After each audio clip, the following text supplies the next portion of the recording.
There we go. Now we switched over.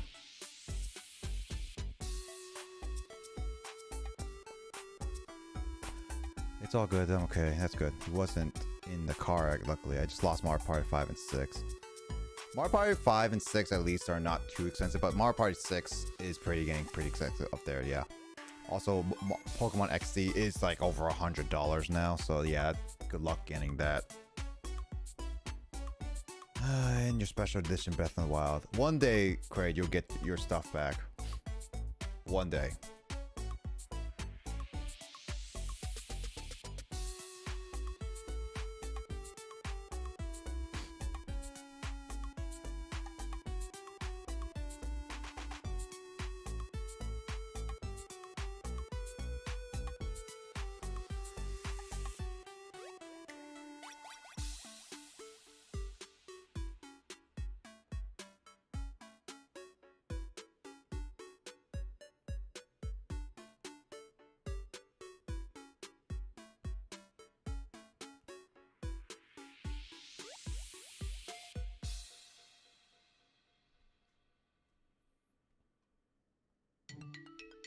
Let me see if this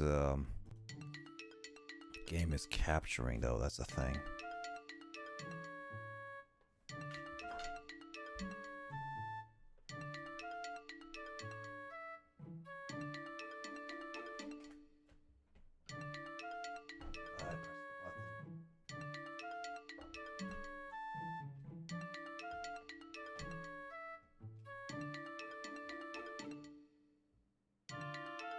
There we go.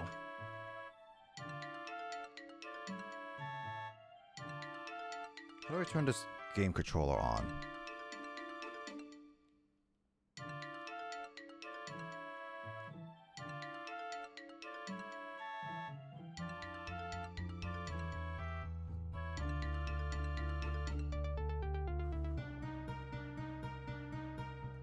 I need to check this. I guess widescreen is going to be it.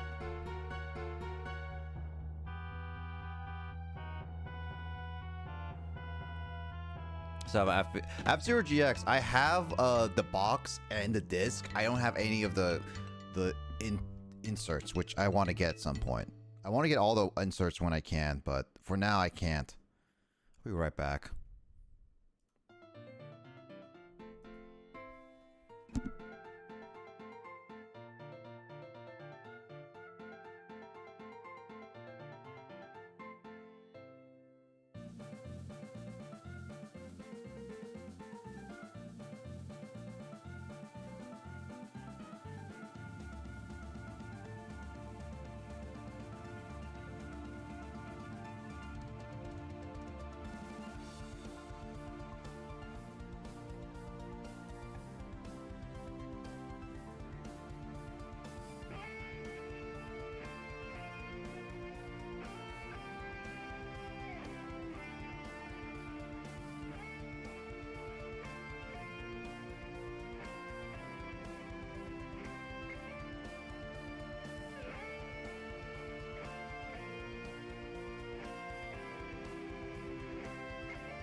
Yep, my mic was turned upside down. Alright, well, at the very least, I got the... Alright, well, as the title, as the game suggests, I'm ready now to switch over to my analog pocket because everything is working great now. So yeah, got things working on now. I'm playing with my controller and on the dock system. So we're gonna be playing on the highest graphical possibility for this one. All right. Yeah, I never beat Metroid Fusion fully. This was a game I was actually planning to play for a while. Trying to finish it. I was trying to finish playing this, but I ended up just stopping in the middle of it just because I just lost interest in it.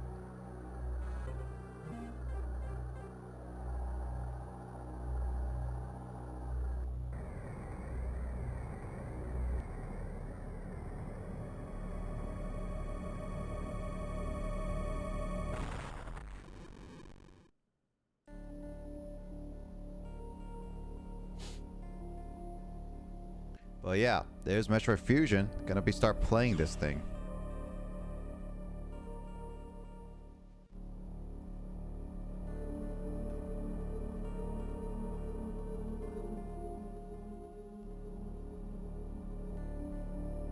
So yeah, there is this one that so I did get this game from a family friend.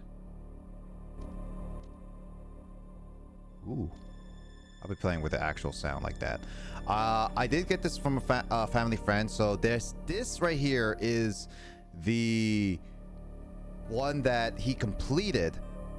And also I use it to play original Metroid on the Metroid Prime, because apparently you can actually play original Metroid on the Metroid Prime game, the original disc, if you have a GameCube player, a link, like a complete beat copied save file of Metroid Fusion, and you can do this. I did try it once and it does work. But the second file here is actually I can't use the analog sticks for this one. The second file right here is actually my original file. I believe so. This is the original one. Is like started a little bit like I deleted one, but I think that was just like an early attempt copy. But I think this one was my original copy. So yeah, I'm gonna be starting on file C and see how that goes. I was originally going to be playing this on the Wii U, but since I got the analog pocket, I figured that why not just play on the analog pocket. Which reminds me, I want to get Max to play some Legacy of Goku sometime soon. I've been assigned to watch the biological research team. Let's see. Once again, I found myself on the surface of SR388. I don't know what this one is in terms of the Metroid lore. Is this like what Metroid Returns?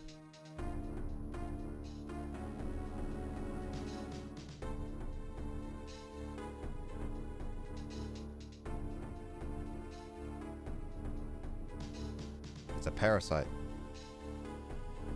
It was there that I was attacked by a life form I had never encountered before.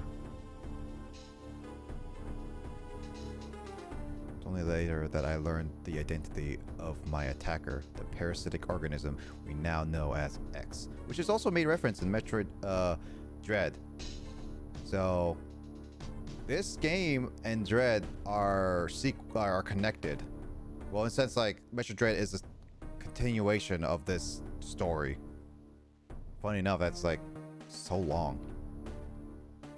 Unaware of my condition, I was returning to the station when disaster struck. Once the X had infested my central nervous system, I lost consciousness, and my ship drifted into an asteroid belt.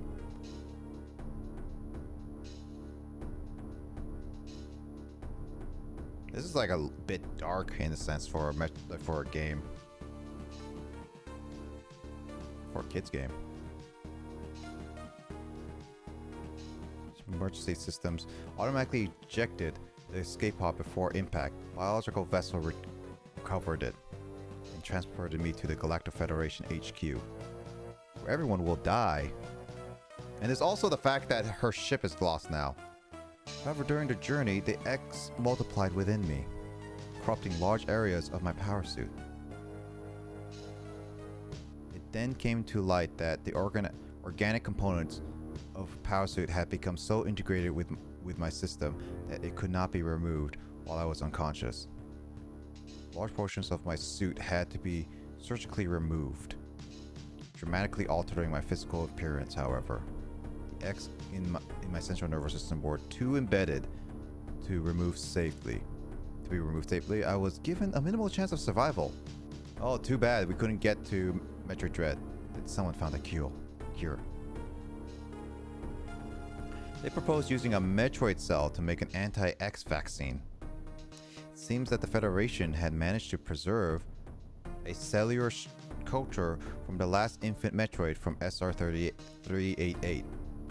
The Metroid from Super Metroid that Samus saved as a baby. The serum was prepared and injected without delay. X parasites were immediately and completely destroyed.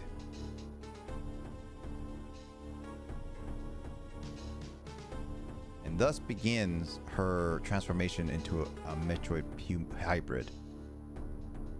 This game has a horror feel to it for a Metroid game. Yeah, that's true. Did you say something, James? James? What? Did you say something? No. Ah. As for me, one life ended, yet I survived, reborn as something different.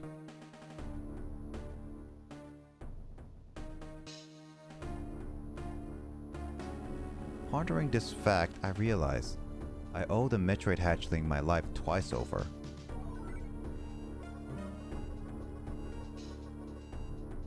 We'll soon arrive at the BSL research station. Must prepare for docking. Ship's computer has notified me of our approach to the Biologic Space Labs, or BSL research station. During my surgery, the research team sent the last batch of the creatures we captured there, as well as many infected pieces of my power suit. After regaining consciousness, I learned that an unexplained explosion rocked the station. For some reason, this awoke a nameless fear in my heart, and now I am being sent there to investigate.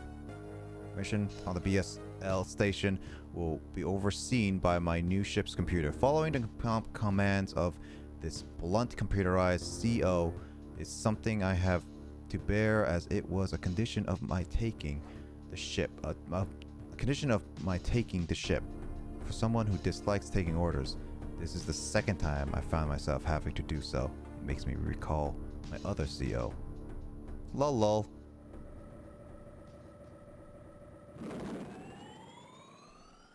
Every time Samus has to go somewhere, there's always going to be disaster and a lot of people dead because of her. It's because of Samus that she was so careless, you know. She was so careless and let, you know, get infected by a parasite. It's all her fault.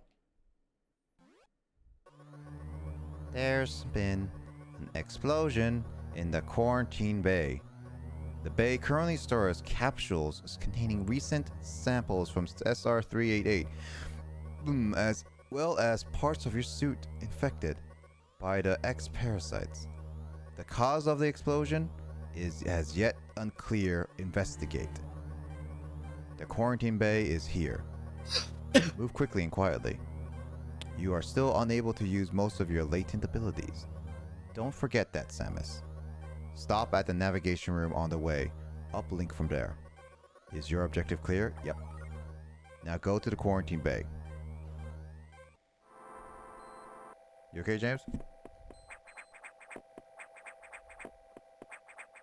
James, you okay? Alright, so that's normal. James! What? I said, are you okay? Sick. That's dead. You're still sick? Oh. Hope you feel better, dude. Cough. Headache.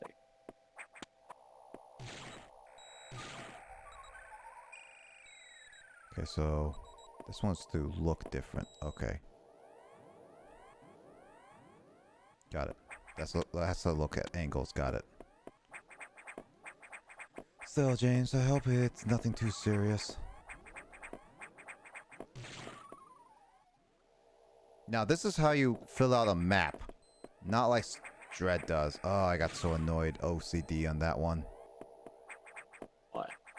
It's because like the map filling does like very tiny squares. And so if you don't go to every single corner of the room, it does not fill it out. Which really pissed me off. One thing I really have a pet peeve about Dread is just the map filling. And if you miss something, you miss it. If it's like blocked and everything. The quarantine bay is ahead. Biosigns are confirmed. Be careful.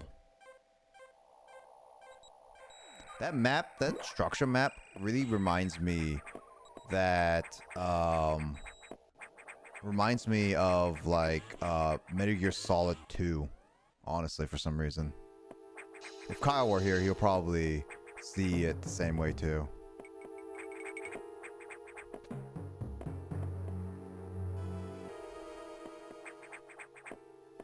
An explosion. I wonder what could it be?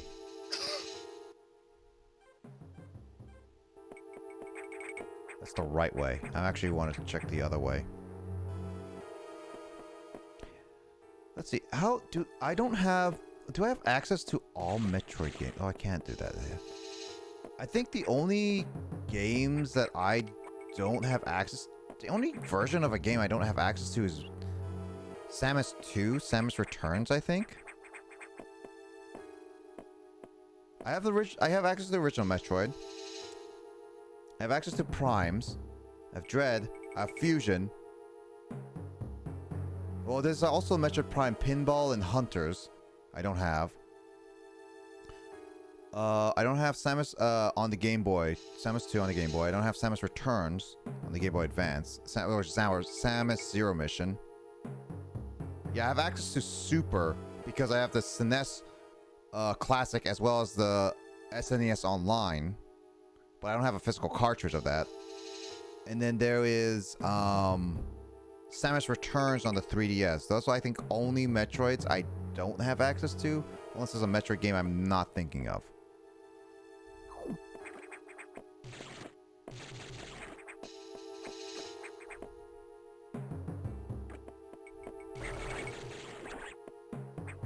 Get back here. Explosion.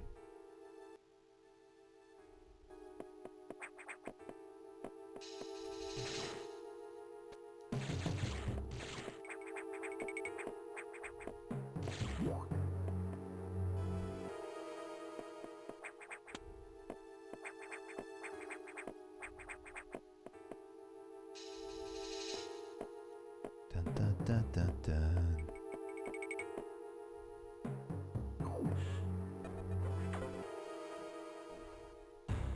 This is unfortunate news. The specimens brought back by the field team were infected by X parasites. The X can mimic its prey. Any specimen could have hosted it. Before the explosion, a security sensor scanned one. The gelatinous X parasites invade and rapidly reproduce, killing the host creature. They also absorb DNA and use it to mimic the host. You were almost killed by an X infection. Only the Metroid vaccine saved your life. It seems Metroids were the main predators of the X. That's why the vaccine worked so quickly and so well. But it has also changed your cellular makeup. You will never be infected by X again. In fact, you can now absorb any free-floating X parasites without a host by merely touching them. This will allow you to replenish health and restore weapons. You may also restore latent abilities this way, so pursue free X parasites whenever you possibly can. The station is home to many specimens, some violent ones. You must keep the X out of breeding environments at all. costs. This is vital, Samus. Man, the text limitation on a Game Boy Advance really gets to you. I am already detecting massive biosense in this region. The X are gathering. This may be our chance to exterminate them, but you're only at 10% battle capacity. Your chance of survival is extremely low. Watch me. Federation needs you alive and on duty, Samus. Is your objective clear? Yep. I'll get going. I have released the lock on level 0 hatches. Look for blinking hatches. There we go. So yeah, the only Metroid games I've really beaten now are definitely Metroid.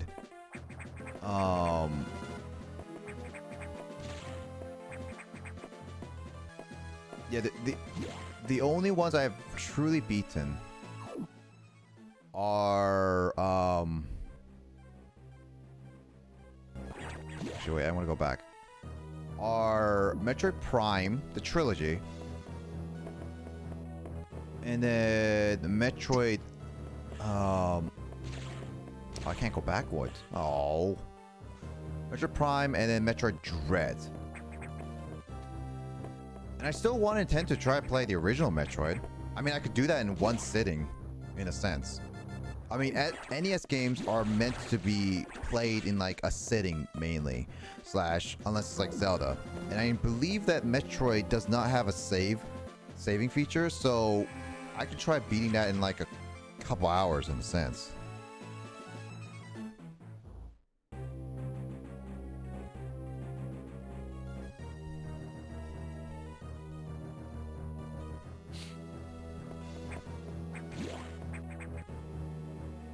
I wonder what other retro games I could try focusing on playing. Camera. Oh, the scientists are dead.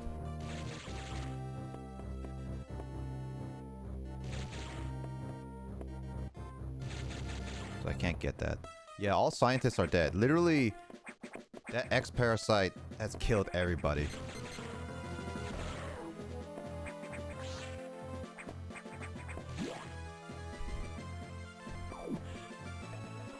Zero mission is the best way to experience Samus's first mission. That's true, but you know, I still want to try the original NES just because. With news from HQ, they can support you with downloadable weapons data. Once you have this data, you'll be able to use missiles. This will help against some enemies your beam can't hurt. Head to the data room for the download. Data rooms is here. Okay, so that's where I need to go.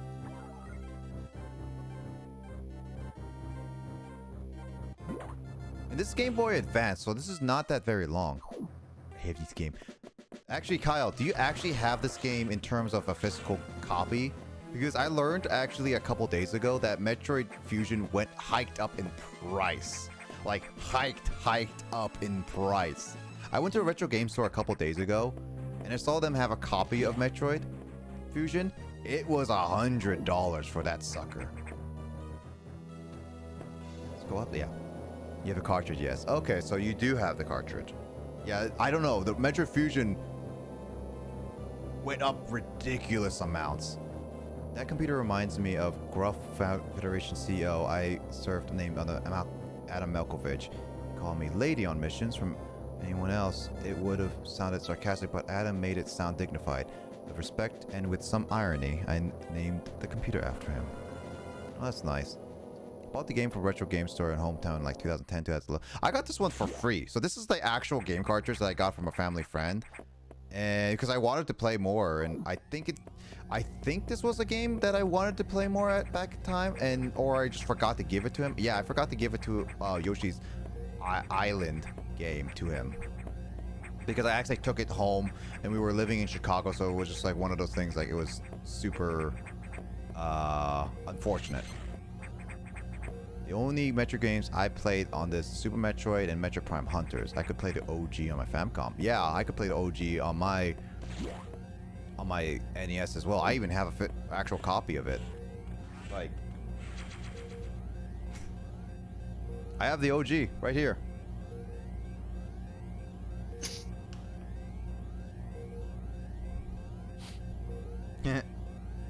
But yeah, the Metroid Prime Hunters is a decently demanding game.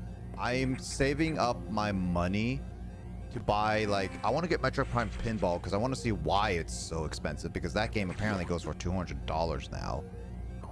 I'm trying to get a job now so that I can save up some money to buy certain games that just I found really weird.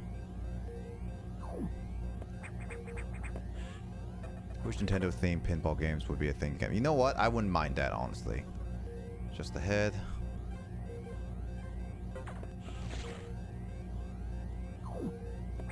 I wonder how much those cost now. Now I got missiles. Also, the quality you're seeing is probably the highest quality you're going to get from the physical cartridge, because I'm playing on the legit Analog Pocket right now. Oh, come on. You're making me chat with you. I don't want to chat with you. Adam. But yeah, Ruby Sapphire Pinball. I never played any other pinball games outside of the yellow version. Yeah. Pokemon Red, Blue, and Yellow. Electrical interference has knocked the elevators on the main deck. This may be related to the X work. As for you, try to find another way to the target. Located here. I'm reading huge biosands, so I hope your missiles work. To reload, you can use the recharge to absorb a special type of X-Pilots. You'll see them. Try it out. The objective clear? Yeah, fine, whatever. Find a way to the target. So I can't use the elevator back.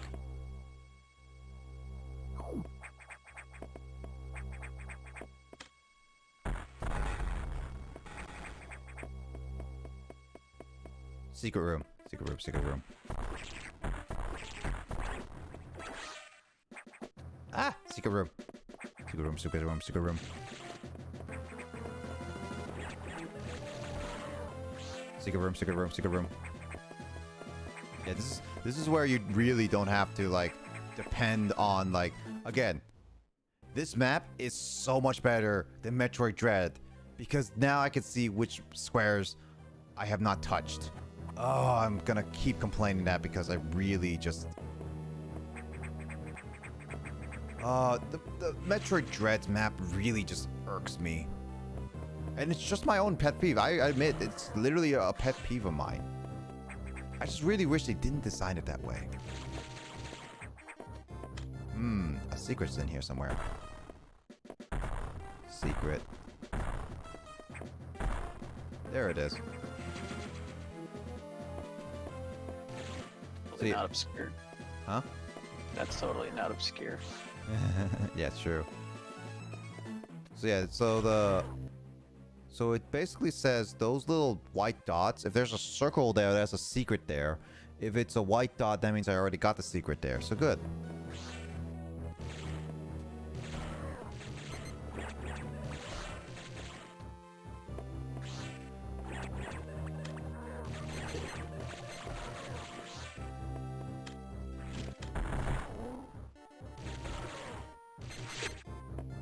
Oh, okay.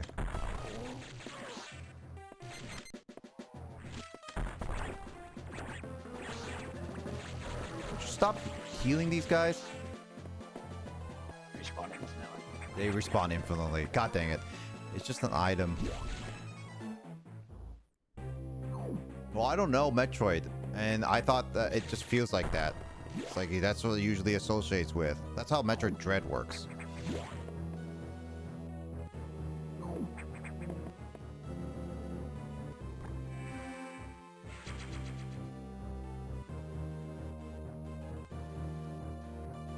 I mean, that was a secret anyway, so that's technically true. Ouch. But then again, it's like the top one was not that, but it's still technically a secret. Ah. Yeah, I need to get used to Metroid Fusion's, like, controls. Definitely. Well, then again, here's the thing. I'm playing on... Oh, there's the item. There we go, yeah. I am playing on a little bit of lag because of WoW.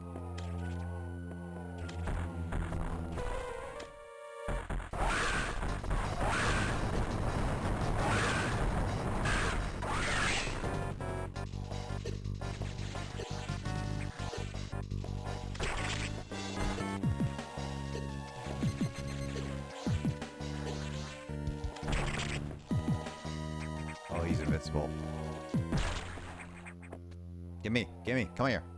Come here. Morph ball! There we go. Way of letting you know that there's an item was weird. I never played any other Metroid, so I'm just going by Dread. Outside of Prime. I mean, there's a ways of Prime saying it, but yeah, there's... Dread's different. Either way, I only have one experience of 2D Metroid, and that's Dread. I haven't played Metroid Fusion in, like, forever. Metroid Fusion is one of those things that I don't have any other... I barely have any recollection with it. Like, this stuff right here, I don't even remember going through this stuff. I only remember really one scene, I guess. Which I'm pretty sure Kraid would probably instantly figure out what scene it is. I think I might have told him anyway.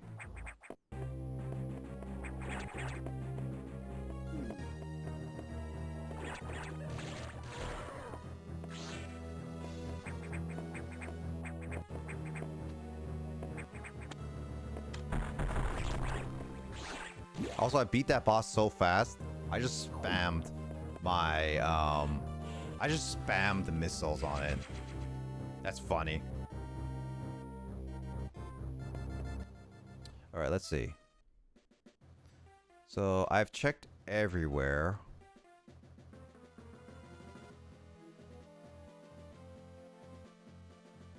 Yeah, so I guess I'm just gonna go back to a navigation room. This was my introduction to the X Parasite, which is why in Dread, I also figured out, what the... Like, I didn't get surprised by the X Parasite, like, what are those, or whatever. Samus. It's as I feared, the breeding environments have been invaded by X Parasites. I mean, we're a little too late on that. Sector 1, SRX. Oh yeah, Kyle, by the way, I was actually mentioning this earlier, so... you see the map at the left of this screen? I was like actually thinking about it, and that actually reminds me of Metal Gear Solid 2's like layout for some reason. It really does for some odd reason. I think it's just like maybe the numbers and like it's a hexagonal shape, I guess. That's probably what it is. Show several abnormalities on biosensors. Sector 1 is a simulation of the SR388 ecosystem. To get there, take the main elevator to access. Got it. Shaft in the elevator 1. Pretty clear. I'm not sure, but I think that whoever allowed the X into the environment may also be linked to the earlier explosion. There's a traitor among us.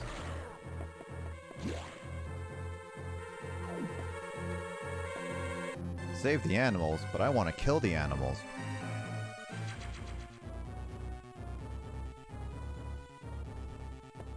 If they're infected, they all must die. Leave no survivors. Samus is a cold, heartless person. That casually gives thumbs ups.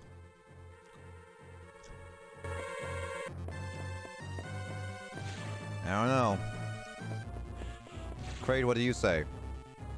You say the animals are fine?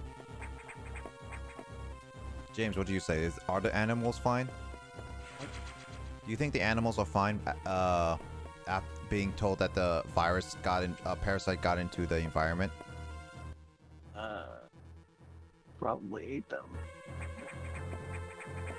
So, do you think I should kill them? Trying to eat you. That and probably trying to kill me at the same time. Skull wants me to save them, but I don't know. I kind of want to kill them. So this played.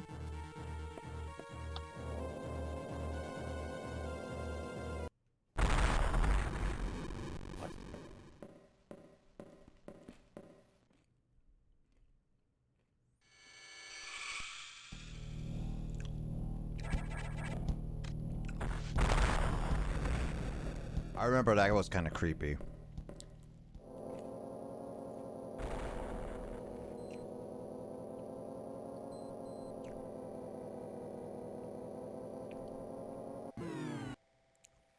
Now you know why something happened there.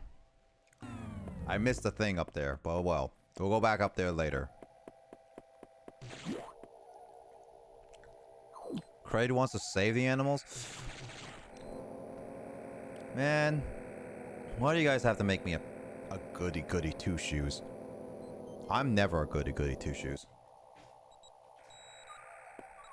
Hey, James. Look at this. This thing looks like Master Chief. The helmet in green, it almost looks like Master Chief.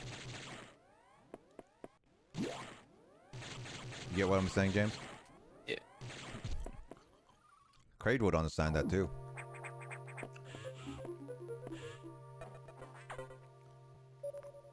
So that scene, that's one of the scenes I thought it was something different, but I guess that scene was definitely one of the scenes I remember in this game.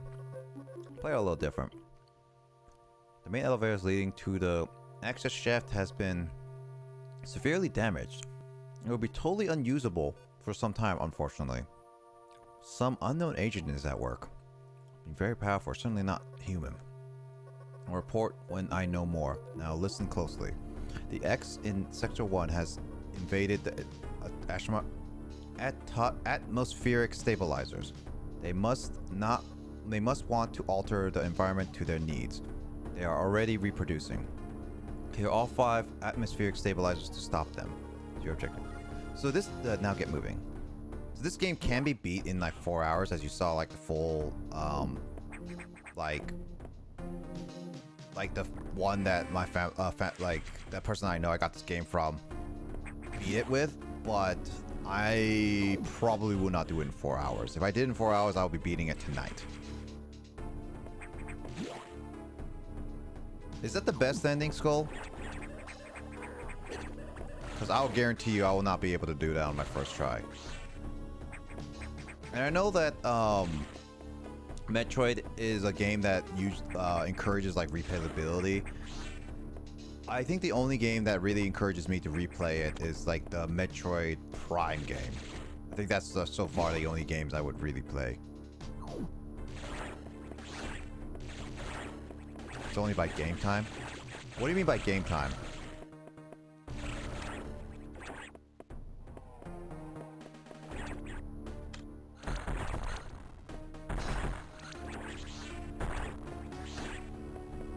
So you're saying that it's still like dependent on the game time? It's only 4 hours in game time. Okay. So it's only how long I keep this game open. Or are you saying like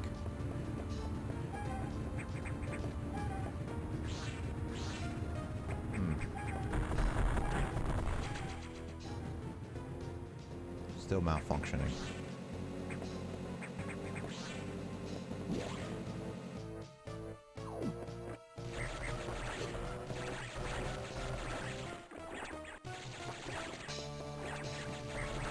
Oh my god. Okay, yeah, that's why I figured it does that. Oh, I can shoot the wings off? Oh yeah, I can. This one does it require a bomb? No, it just has to go underneath, okay. I can't jump within the mark ball like I could do in like other Metroid games. Could you jump with a mark ball in Metroid Dread? Or is that only in Prime? Oh, Kraid, you would know this.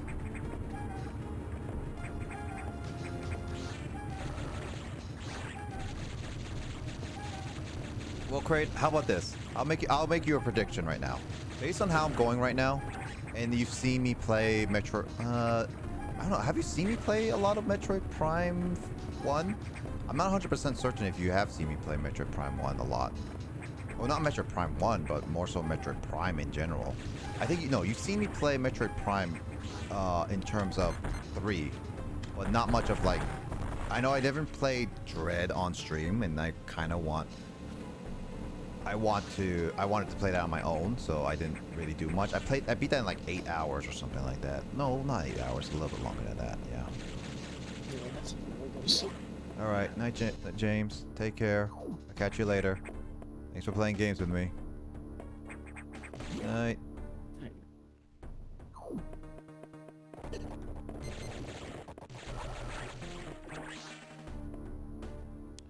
Yes, in Dread you could.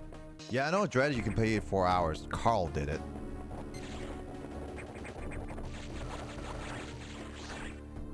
I get how exactly it works, but the game time isn't equivalent to real time.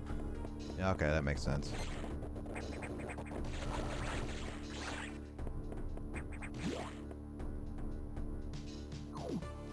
Oh, you can jump in Morph Ball. Okay, in Dread you could. Okay.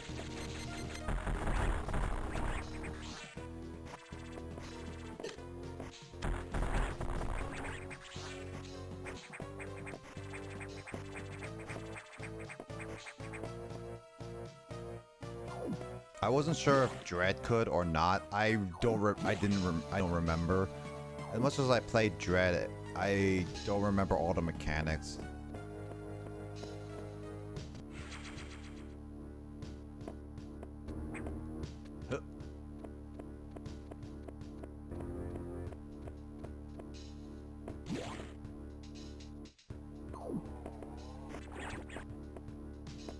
All the enemies are gonna just keep coming back anyway.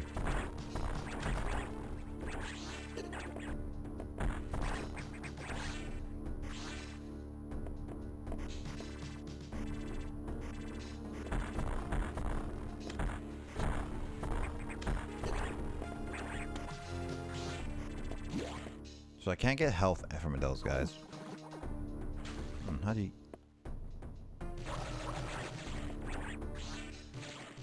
Okay, water does slow me down.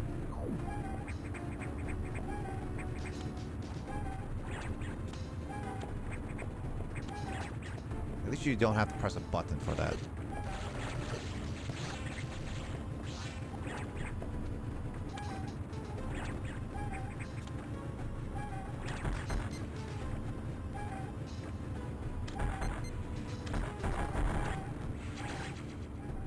Two units more.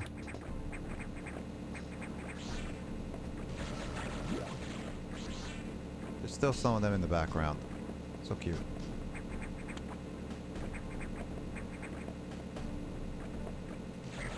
Killing as much animals as I can. I need the health anyway.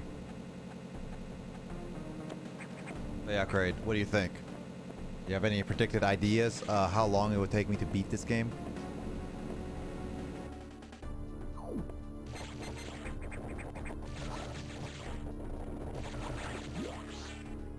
I mean, Metroid Corruption took me like, what, 8 hours, I think, to beat.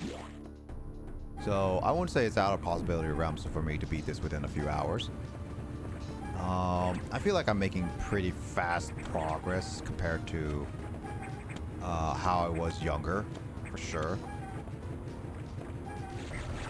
I mean, I saw, like, you saw the amount of health I had, right?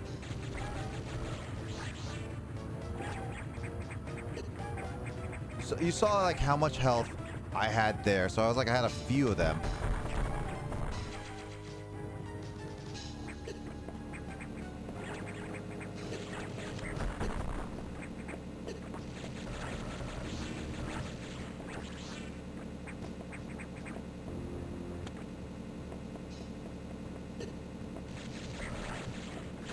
So maybe I could beat this within like, maybe I can get that amount of health in like 2 hours.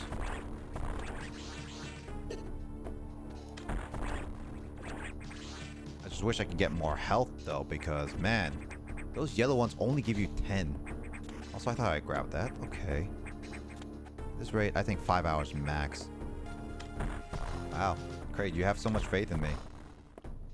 I'll try not to make you disappointed.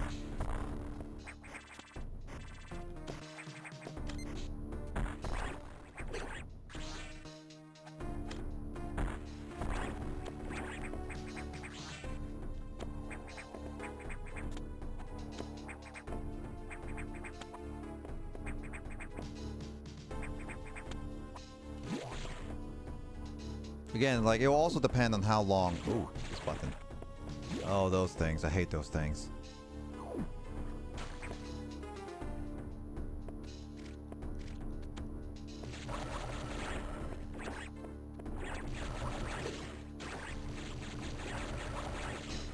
Again, it also depends on a lot of things where,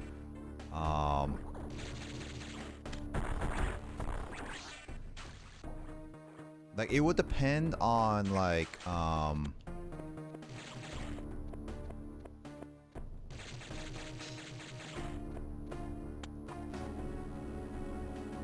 what was it? Depending on how far I get, depends on how far I push myself. Is what I will say.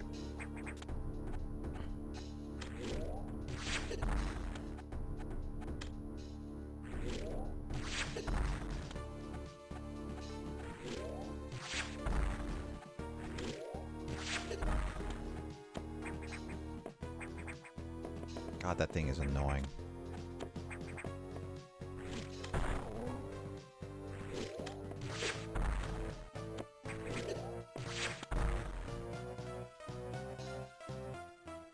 Oh, come on, really?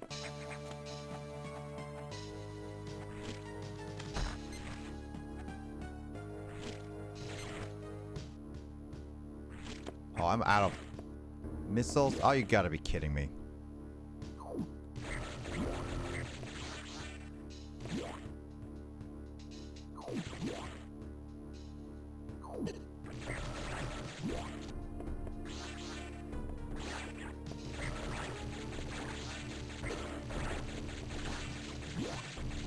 Oh, this is like an infinite spawner.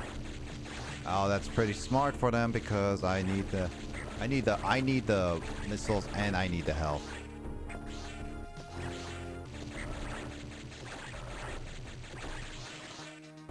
Be difficult for knowing you have 100 dead. Yeah. Now that I've played like a 2D Metroid, I kind of know what to expect at the same time. So it's like it's more about at this rate, kind of seeing how far I'll go on stream. I never 100%ed Metroid Primes on stream. Any of them. I've done a lot of them. Got on my way for like secret stuff and all that. So it's not like I'm not saying no to getting secrets. I'm definitely just saying I'll get the secrets when I get the secrets. And if they're on the way, I'll get them on the way, kind of thing. I know I missed something that I could have gotten before the elevator was destroyed.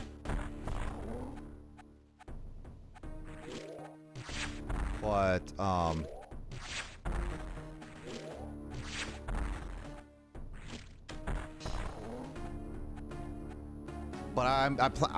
we should have. We're gonna go back up there anywhere. At some. Oh. At some time.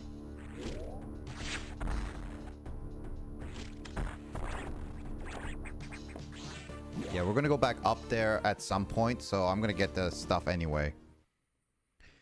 Dread is the easiest game to 100% in the 2D series. Is it really? Kind of surprising to say, at least.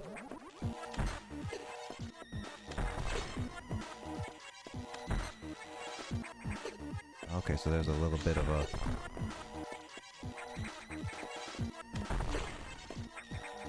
Okay, I see how it is.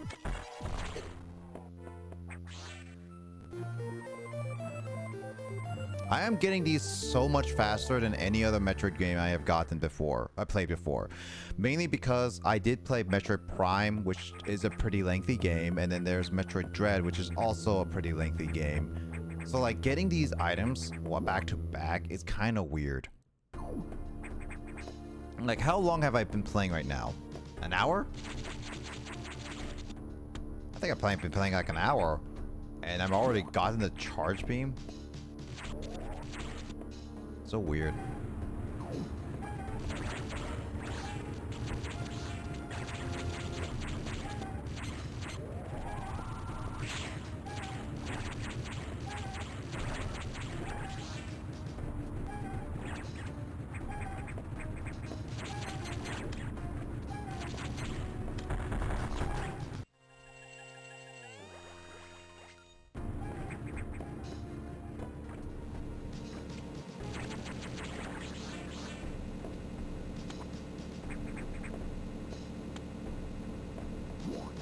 At least this one's pretty straightforward too, where to go to. The thing about Dread, though, is that I got lost because it didn't tell me exactly where to go in certain cases. So, I kind of got more annoyed by that. Okay, so I can't go back down there.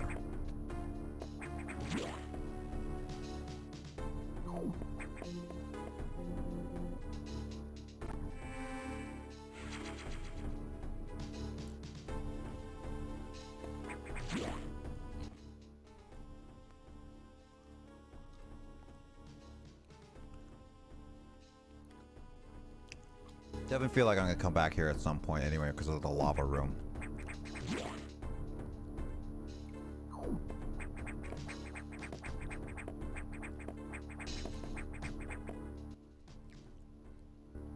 At least I can come back here. So I'm not gonna worry about it now.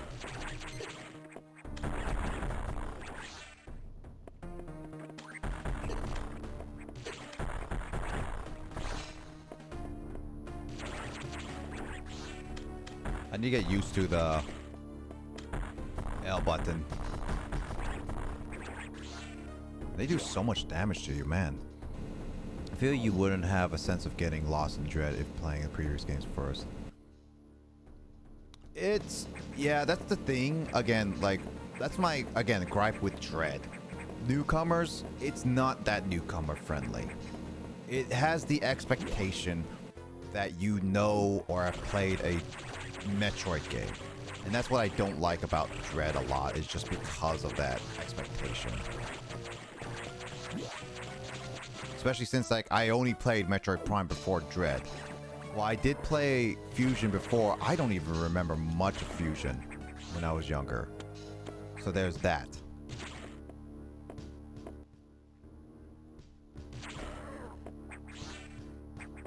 That's my thing.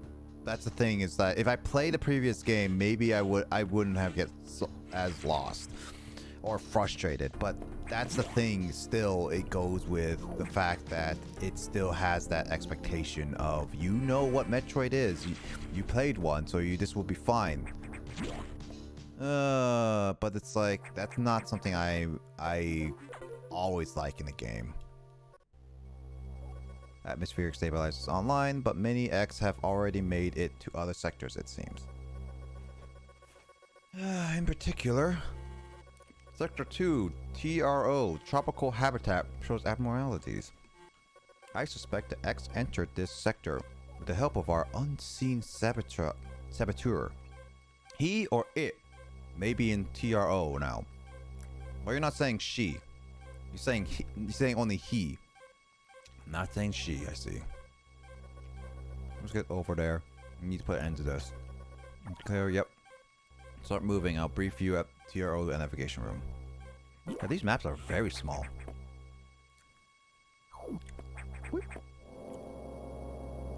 Players will think they get lost in Dread, being their first Metroid, but they didn't look at the map.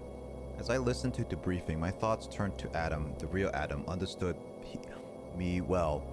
He would end orders by saying, "Any objectives, lady?" He knew I wouldn't disagree. That was just the way of knowing our trust. I wonder if I can trust the computer too. Well, that still goes into the fact, Kraid, that some players, yeah, may not look at the map, but it's still prized on the expectation of you knowing what a Metroid game is. That's still the problem. The map doesn't have a waypoint like most games do. You really have to think of what places you haven't seen and you think you can able to go to now. You just have to memorize and all that stuff. And it's also not looking at the map. I got lost because there are certain spots where it's like you can shoot this area, but it wasn't very clear to me. I thought I had to do something else for it instead of shooting the area. I remember going to Kraid. I couldn't shoot the wall because of... I thought it was literally a little bit of a lava dip. And my instinct going that was you needed the morph ball, like the lava suit, in order to fight Kraid. That's my first instinct because they had the little lava dip there. And that usually is a sign for a lot of game developers, even with Nintendo, saying that this is something that we're trying to introduce you. There's going to be a lava sector. You should do this, not just shoot the wall.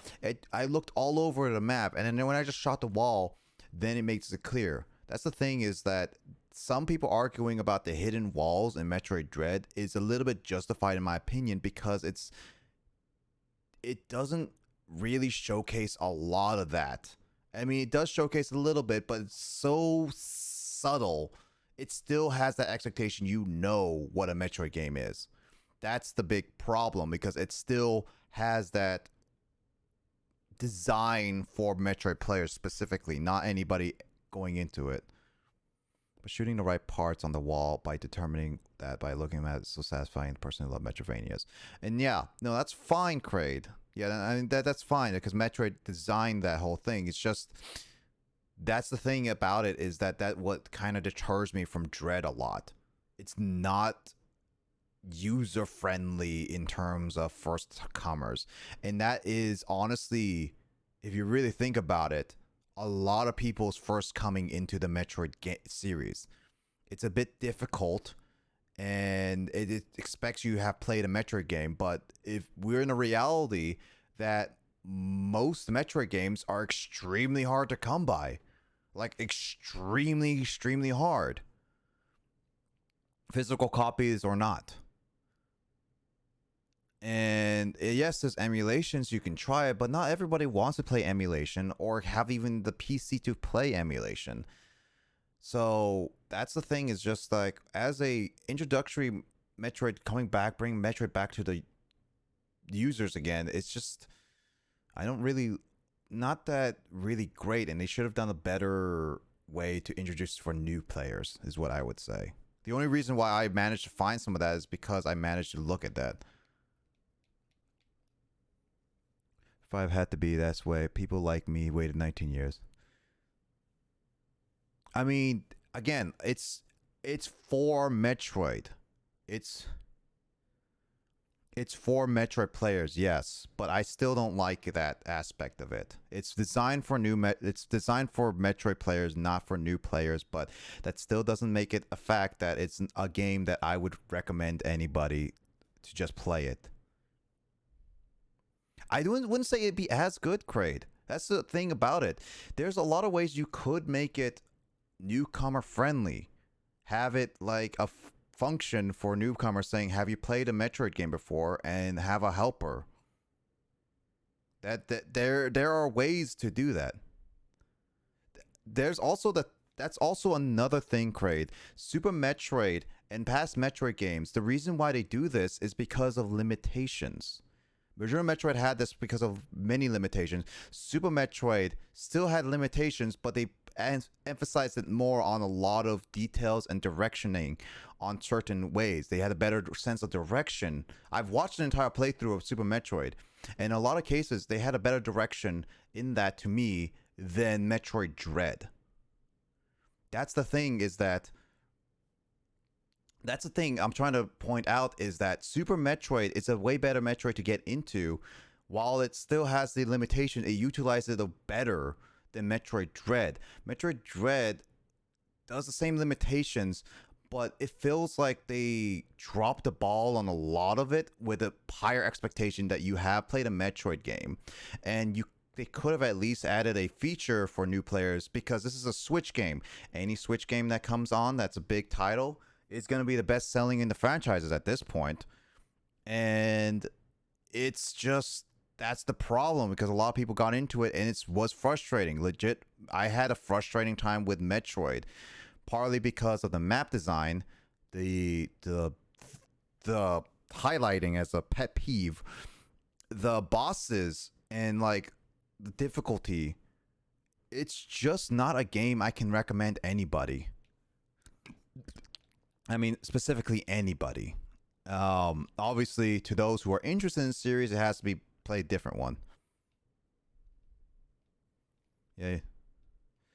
Though, because yeah, I got through because I was an experienced gamer. I knew those expectations. That's the thing.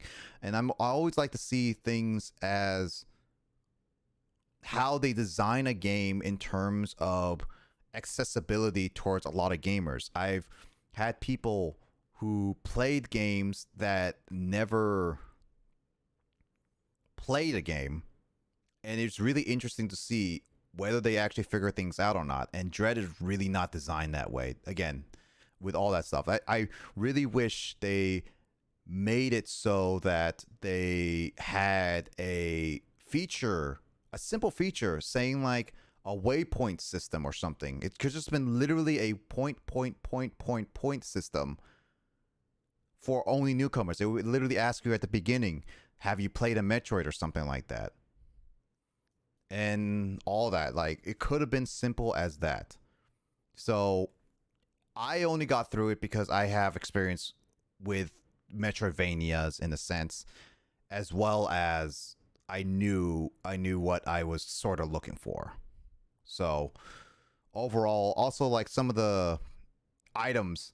Oh yeah, and then like I'm getting items. Like, this is also a thing, like optional items. These are optional items, of course.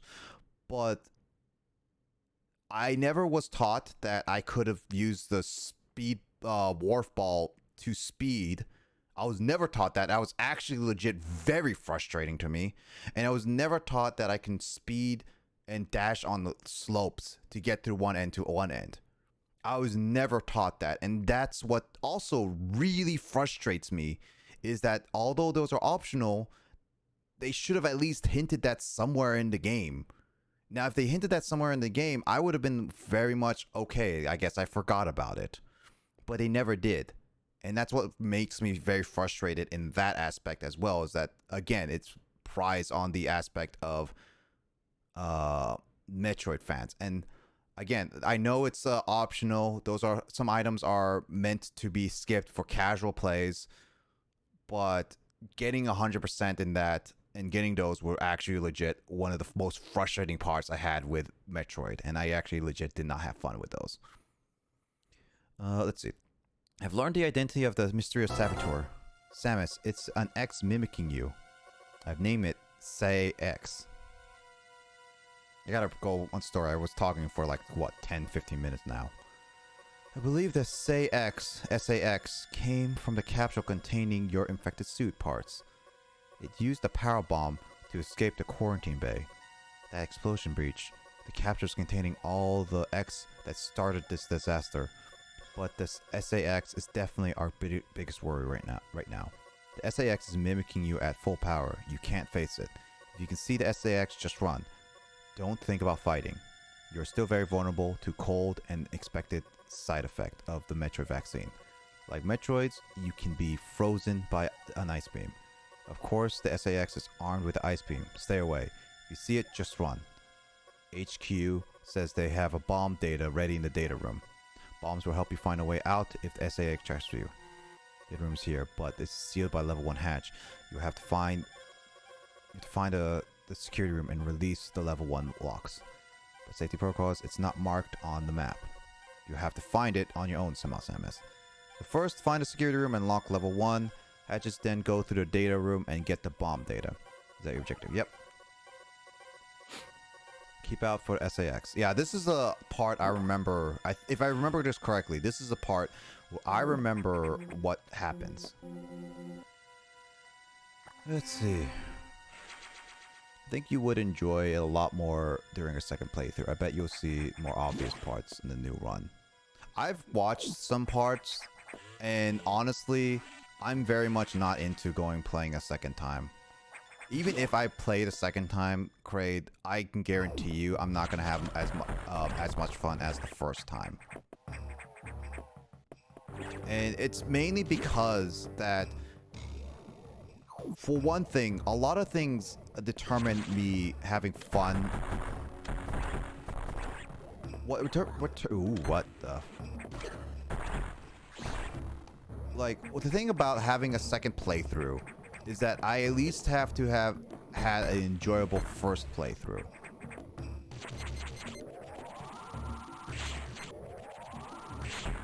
And I did enjoy Metroid Dread for the most part. I did enjoy Metroid Dread for the most part. as I played the first time. The reason why I say I won't enjoy it as much as the second play, when I play it a second time, it's just because now that I see a lot of things in terms of a gameplay standpoint. In like, I like to see things for like, I guess like in my terms of taste, and seeing people, seeing how they design in everybody's perspective, how fun I had with it. I'm not the biggest fan of like, I was not the biggest fan of with a lot of bosses, and playing those bosses again and again, it frustrates me here and there. And so if I have to go play through them again, it's just gonna end up being more like less frustrating, but more of like, I've been through this song and dance before. And then getting through those little access ways of just getting through the secret items the way I did it. I figured it out now, and I already went through the satisfaction of actually doing them on my own. But the figuring out part, that's the one I want to look for, the satisfaction of like actually figuring out. And that's what makes it really a sad experiences for me, is just because of how much they did not allow me to just like, did not really help me figure out. I looked up a guide for it. I would have been stuck there for hours, like legit hours, just figuring out certain moves of how, like, this is how one move does and this is how another move does. I don't know. I really don't think a second playthrough would really benefit at all in terms of me. Even if I legit tried a second playthrough, honestly, I have a feeling that it will also make me more frustrated in the game, just because of just how annoying it is just to get like different times and everything. I didn't have enough fun my first playthrough to make me feel like I would enjoy a second playthrough, is what I would say. That's the thing. That's the thing about this. I enjoyed Metroid Prime. Maybe it's because I played FPSs before. Maybe I played a little bit of Metroid Prime 2 and Metroid Prime 1 before I streamed it. But legit, I will say, I'm more inclined to replay all of the trilogy games again, because I had a fun time playing them. And the experiences of figuring out the places and whatnot. And this is also like, yeah, I didn't play like 100% that game and whatnot. I still am considering doing that on my own time and all, but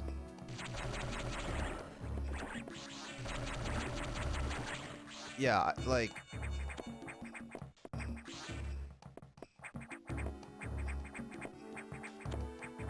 okay, so that's how you do it. Okay. But yeah, no, it's like figuring out Metroid Prime was a lot more fun than the Metroid Dread, in my opinion. Now, if I were to play like Metroid, Super Metroid, then maybe it will also be like, oh, just all determines on the specific, like,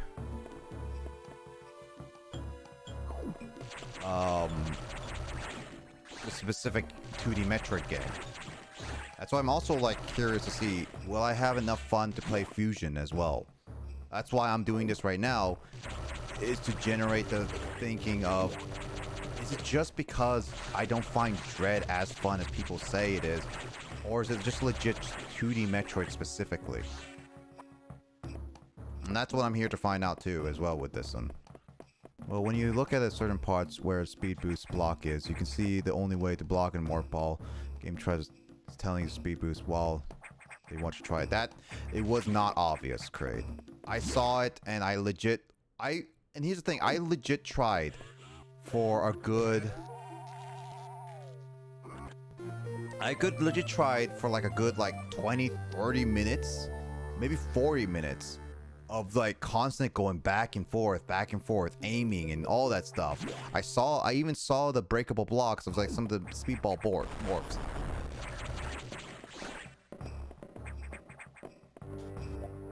It like it was not obvious to me because it was not obvious to me at all. It never once I have ever played a game of Metroid that ever taught me that I could speed boost like that outside of Metroid Prime, but Metroid Prime is such a different game. It's not obvious. I legit had such a frustrating time with it that I had a headache and I had looked it up just because I was just like, I'm done just trying to figure this out right now.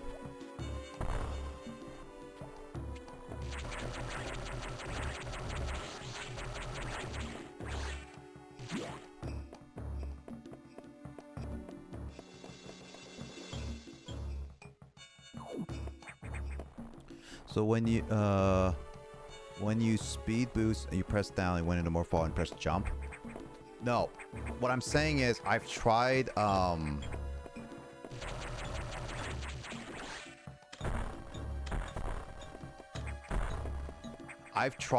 to figure out how to pass that more. I never tried morph balling or all that stuff. I tried a lot of things and it just didn't work. The morph ball trick, I had to look up for that specifically. I looked up for that because I was never taught that I could just hold down and turn into a morph ball and it would work. All I was told was that, oh, if you turn into a morph ball, you can turn into a morph ball if you hold down. Yeah, you learned that in Zero Mission. I never played Zero Mission. That's like that's the problem I have with it. Is because it's the expectation again.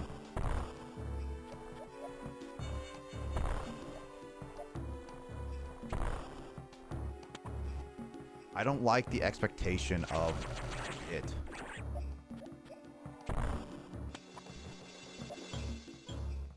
If I played Zero Mission, maybe I would have figured it out. But again, that still wouldn't have made me extremely...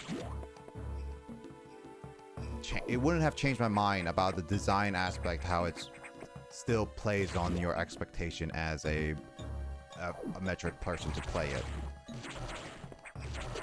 I played the game. I enjoyed most of it. Alright, that's most of the game I did enjoy. Aspect of wise and all that stuff. But overall, like, a lot of the experience was a lot of frustration in me just playing the game. And some of that was just figuring out certain things. Getting for 100% too. And then there's also like designing aspect. I like to see it as, what if a new player picks this up? Would they even like that? And as a new player to 2D Metroid game, yeah, I very much saw it as a...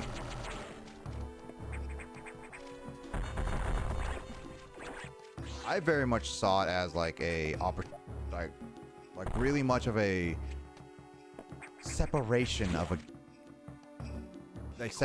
the audience.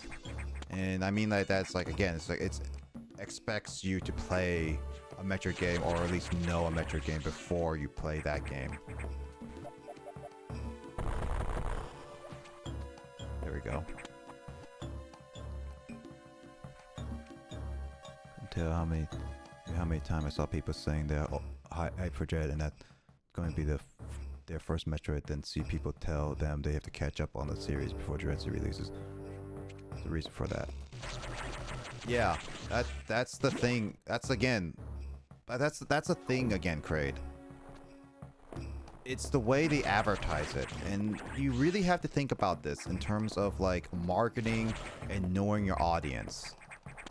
when you design an entertainment aspect, you have to design a game around the aspect of an audience that you're aiming for, which Metroid Dread did. It was designed for Metroid fans from the ground up.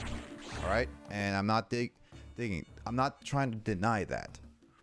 It was designed for that, and many games do that. Call of Duty, Battlefield, Left 4 Dead, Half-Life. There's a lot of different aspects of just different genres of games. Halo and all that stuff. Like there's a lot of aspects of games that just designed for specific people. And Metroid Dread did that, which is fine. I guess the biggest complaint is just how they advertised Metroid Dread as a very much of a game that everyone should play kind of thing. Nintendo really didn't set out as a game for specifically Metroid, and that's like the problem, is that the way of advertising was really not exactly clear on who it was for some people. And the Switch is also was made for a lot of people as well. Oh, I know this place. Is this the place I'm thinking of? Oh, this is the place I'm thinking of. Oh, I know I think I know exactly what this is. Swear if they didn't go that route, it wouldn't be as good. I wouldn't say so, Kraid. It definitely could have been good. In my opinion, it's a thin line of being able to please your audience and please and invite others to join you. I think it's a thin line. It's a very, very thin line. And you sound like Adam Jared. I don't know who Jared is or Adam. Cesar is it's the guy who Samus is referencing in this game. I'm assuming, yeah. But I don't know who Jared is. Is Jared from Metro Other M? Is that guy?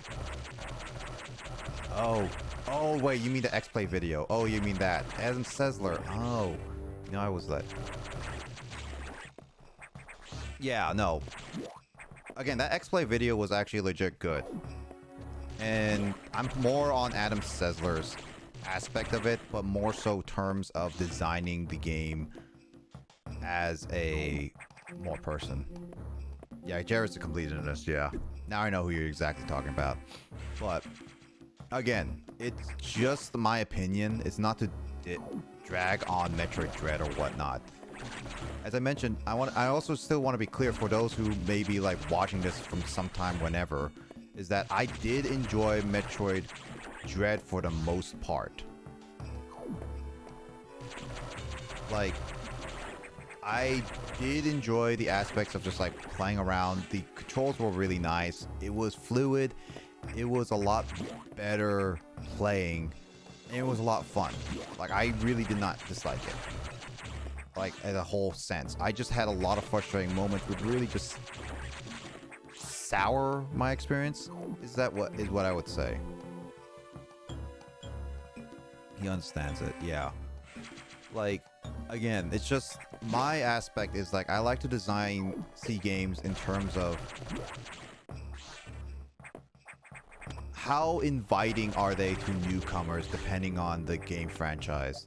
Are they really aiming for more people, or are they really aiming for just pleasing a specific set of fans? Because if the Metroid was specifically set of fans, they wouldn't have made it. They wouldn't have made enough money to warrant another Metroid game. Metroid Dread helped Metroid back on the grid of a money-making franchise, which is good. I'm all for that. Metroid fans deserve more. But that wall kick one has never been taught to me, so I really don't know. That one's definitely a figuring, like, who would figure that out right away? But yeah, I'm just like a person that's like all about like making sure to include people. And that's just how I am. It's like it's also like depends on the design aspect of the game. Is it really? It's in the marketing sense is what I would say. Business sense. Are they really trying to aim for newcomers to come and join the franchise, or are they really just, I don't know, just seeing where it goes? Because there are two different things right there.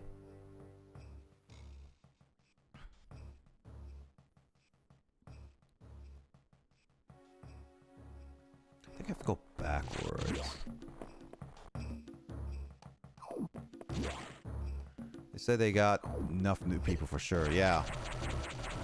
But it's also that they didn't get enough people to play Metroid. Because, like, first off, like, you have to look also at the basic of Metroid fans. The people who play Dread. It's like, imagine they don't have Nintendo Online. They don't have access to Super Metroid. They don't have access to any emulators, assuming that too. And they assume they don't have Wii U. What else do they have access to? Well, 3DS is also a possibility, but Return of Samus is not even on there. Or the Return of Samus is like discontinued. And you know, who knows? So like Metroid really doesn't have a lot of games accessible to a lot of people. Is what I would complain about. Oh, there it is. I was wondering if this was a place.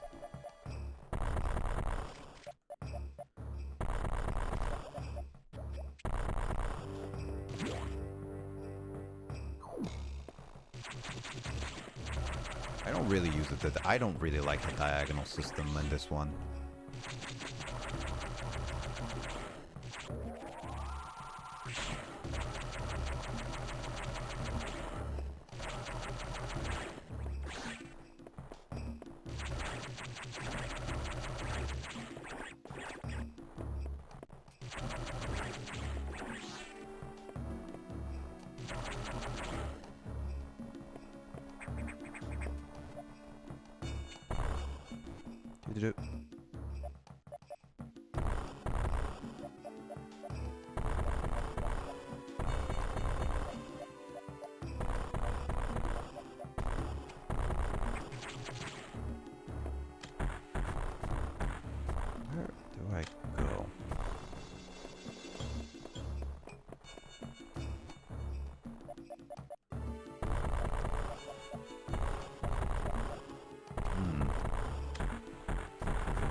Yeah, I'll let you know, Craig.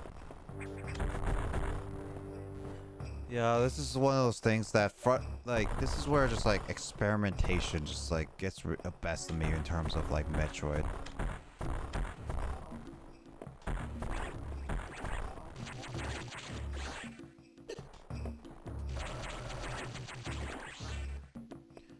Let's see. It's all about marketing at the end of the day. Metroid 6 will happen for sure. Yeah, it will happen for sure. No reason for Metroid to be a Zelda level. No. I mean, maybe not, but it's still not as popular as Zelda in terms of popularity. Yeah. I'm happy for the franchise for Dread. Yeah, no, like, Dread is good enough to bring back a franchise for the dead. Let's see. Not what I wanted to do. Let's see. I'll go back and restock on that blue one first. Foremost. I don't even know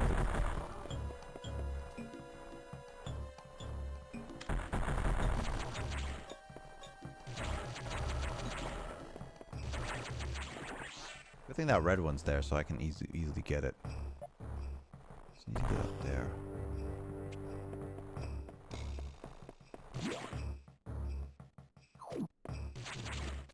Oh, I could just shoot these.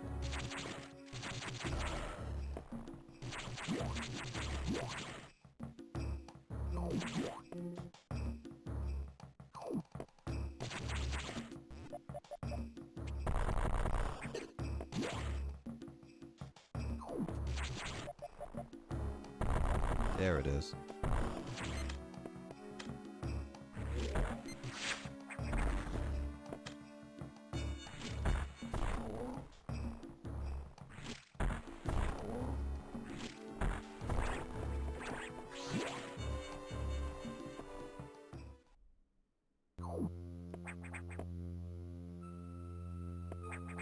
I figured there was something above that I was not looking at.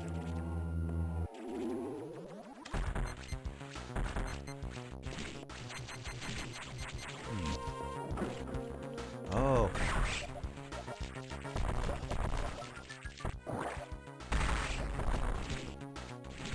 Okay.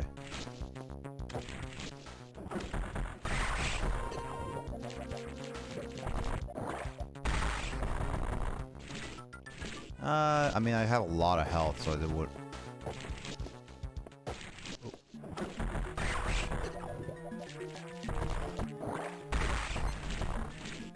Oh, it lost a lot of its legs. Oh, whoops, missed it. Ah, dang it. It was not there.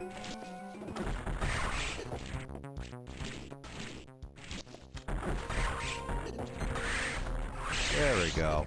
Oh, shoot. Right. It still has that face.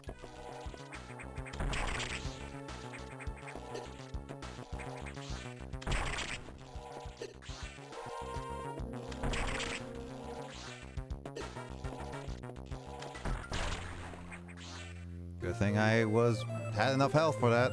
Oof. Space where you morph ball, see we're basically trying to top. That's how you know. Yeah, that's still one of those like, I get that, I guess. Oh, now I have this high jump.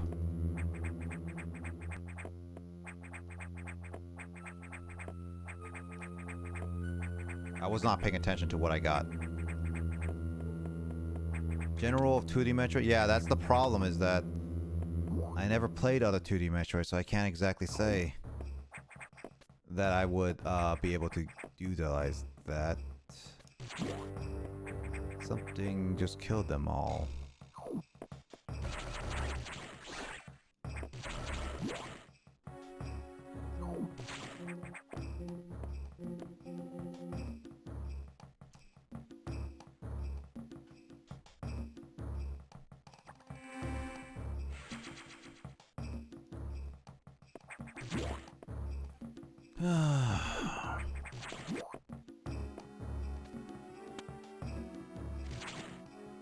Still not liking the whole expecting stuff, but limitations again. That's how Metroidvania works.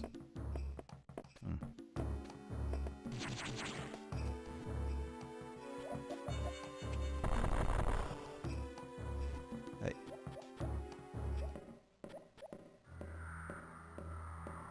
Yeah, this is what I remember. This room specifically.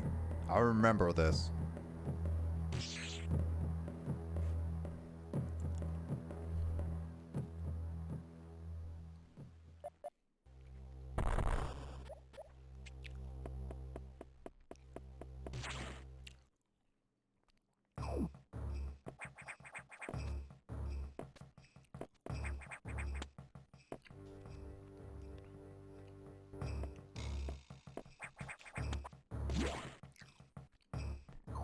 I remember that. I remember that when I was like playing this for the first time. Though I thought there is one scene, I think the last scene I remember was when I was underneath it.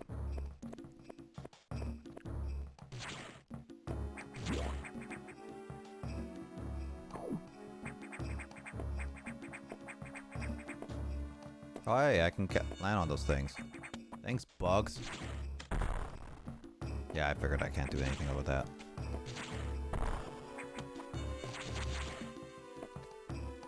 How convenient that those bugs are placed exactly, or placed like that.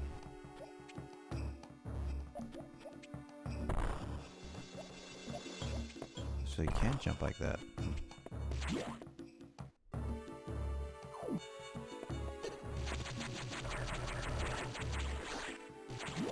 They do so much damage to you. Yeah, I'm doing this recklessly. I know I'm doing it, but you know what? That's how I'm doing it.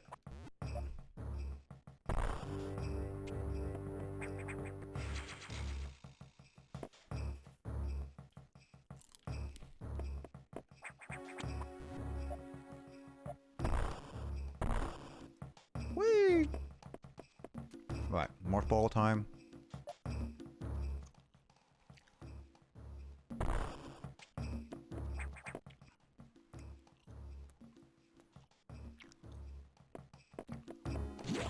Can I go down there? No. Dang it. Dang it, SAX. Making me miss collectibles. Making my way downtown. XAX is rude.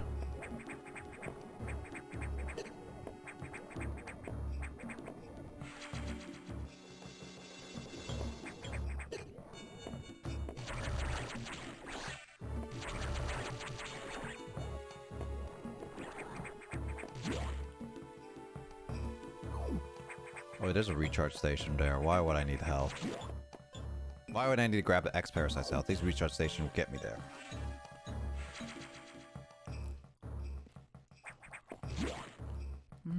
Back down, walking fast and hold down.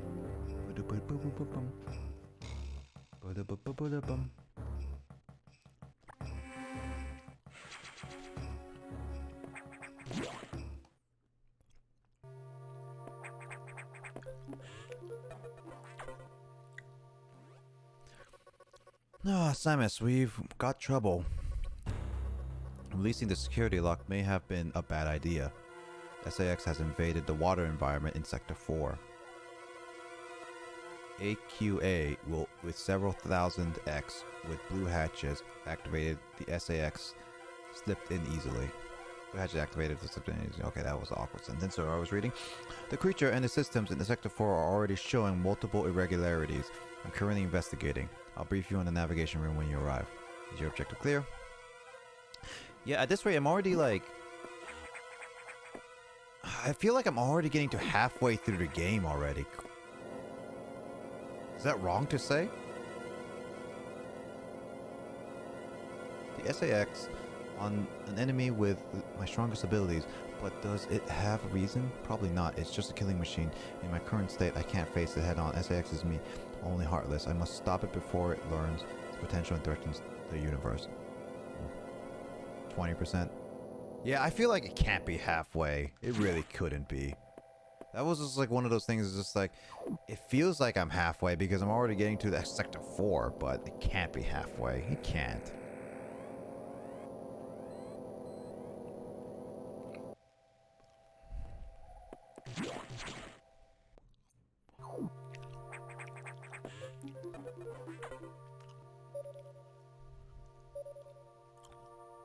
Oh, I see a boss already.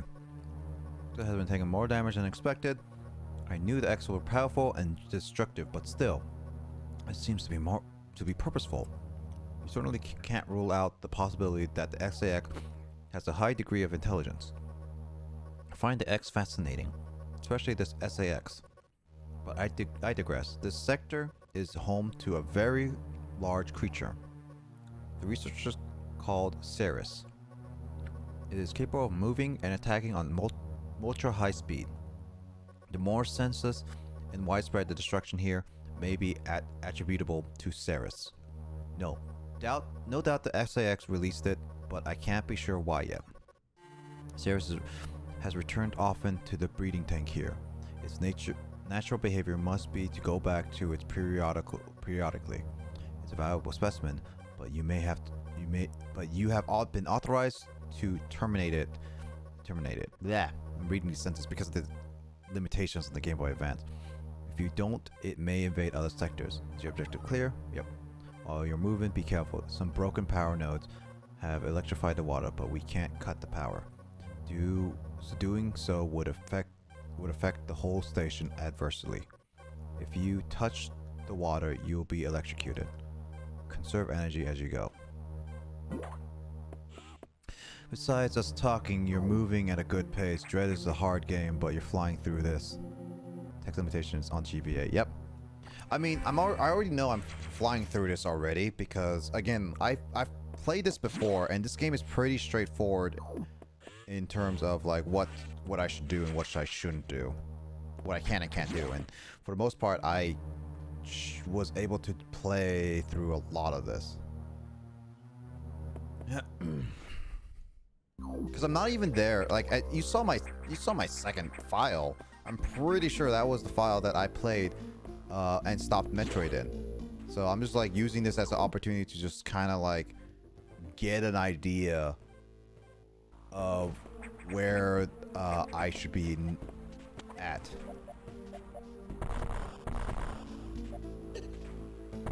Yeah, okay, so that does nothing. Oh, shoot. Yeah, jumping like that is really awkward. I figured that was not going to be the right way, but I had to try. I recommend this as a Peter's first Metroid game. I mean, so far I'm having more opportunities with it as a Metroid game than Dread was. But I should probably play Zero Missions too. I'm gonna get that when I get the. I should get that when I get a job. And I'll actually pay for it. Once I actually get a job, I will be paying for a lot of games. I know you two would, once you get enough money, Craig, I know you're going to be buying a lot of games for your collection specifically. Obviously not as much games as I do, but still plenty of games. Like, for example, Metroid 1 and other stuff.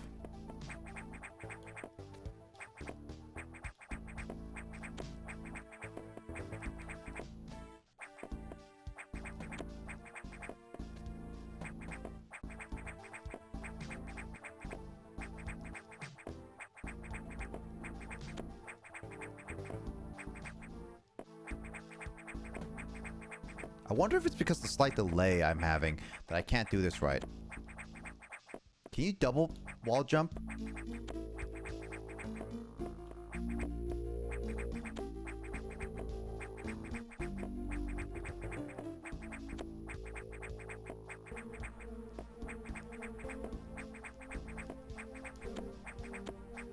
Oh, you can.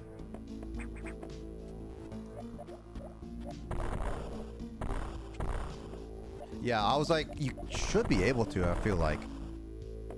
But the problem is that, so if you don't know, Kraid, I am on a little bit of delay in terms of like, what I'm doing, because I'm not using my actual TV screen for this. And it's not the controller itself, it's literally just me playing on my capture card, which already has like, at most, 5-frame delay. So playing like games like more case, like not case sensitive, like more sensitive in terms of like, okay, there we go. It's not that bad actually once I get around to it. One that's more sensitive to this type of stuff, yeah, it's really difficult. That's why I was like, I remember like struggling with Mario Kart a little bit. It's just not easy.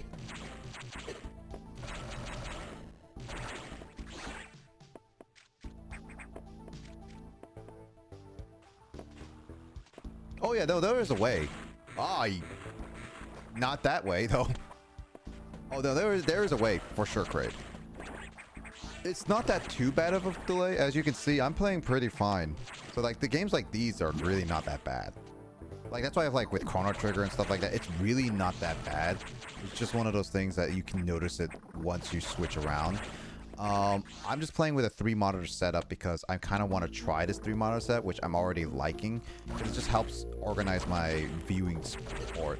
Because I have one monitor on my left, one monitor on my right, and one monitor right here. This monitor here is my main focus for games, my stream, and like the right my right is for like Discord and like other stuff, and the left is like making sure that my Twitch streams and everything are fine. There's nothing too dangerous. I'm watching other people's streams at the meantime, at the same time, because I like to support them and see what the people are doing.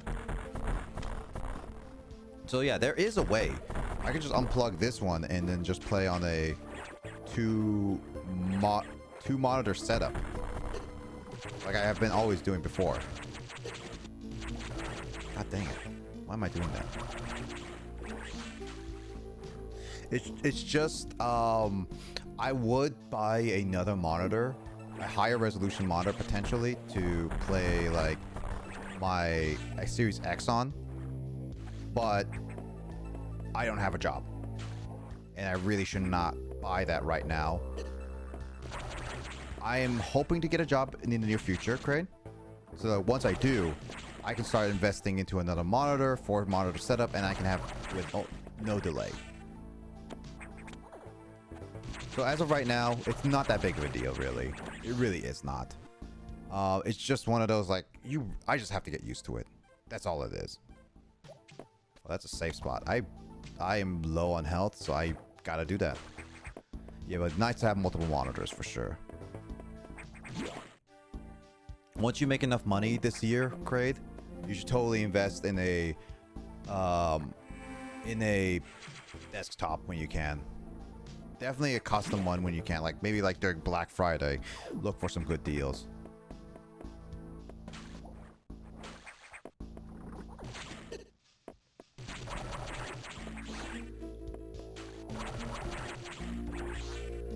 I would say Black Friday is a good time to do it. Like the holidays are such a good time to get like all the deals.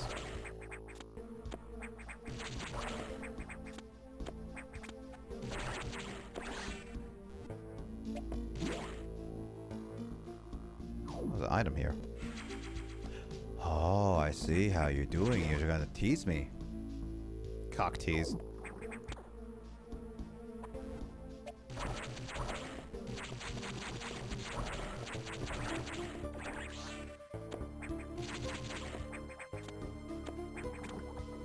I wonder if it actually hits when I'm off screen.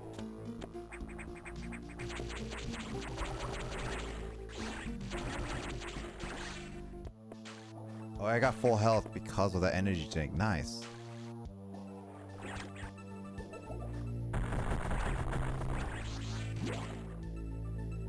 I hope prices on PC lower. Pre-built is looking better at option. Oh yeah, no, I would recommend a pre-built in many cases too, but it's definitely better for it's definitely better making. I would say for in terms of like not just, I would say not graphics cards. All right, Craig. At the very least, with not graphics cards, everything seems about the right price. I mean, obviously, things are going increasing because of the pandemic and, you know, inflation and all that stuff. It's typical, right? But in terms of the actual, like, graphics card, yeah, you're gonna have a good luck with that. Oh, moment.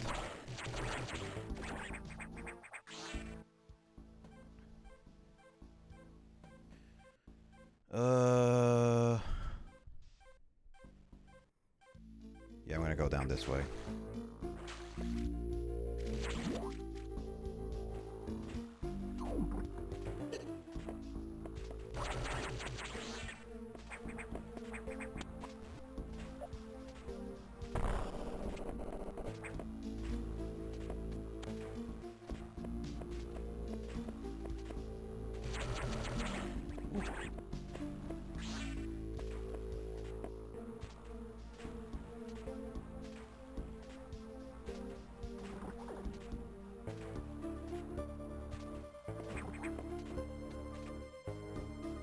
Hello.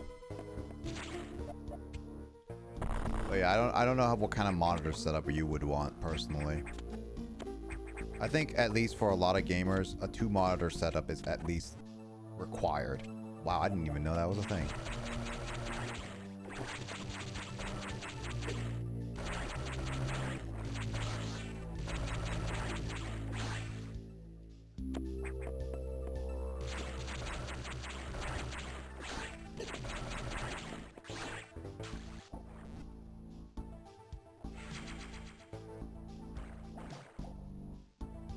Yeah. I'll definitely say just maybe try to look at your options as a pre-built to used build to a custom build. It's like probably look at those three, because like a used build for customs, like yeah, it's used. Like what do you expect? But at the very least, some people can give a better pricing than for a custom used PC. You never know.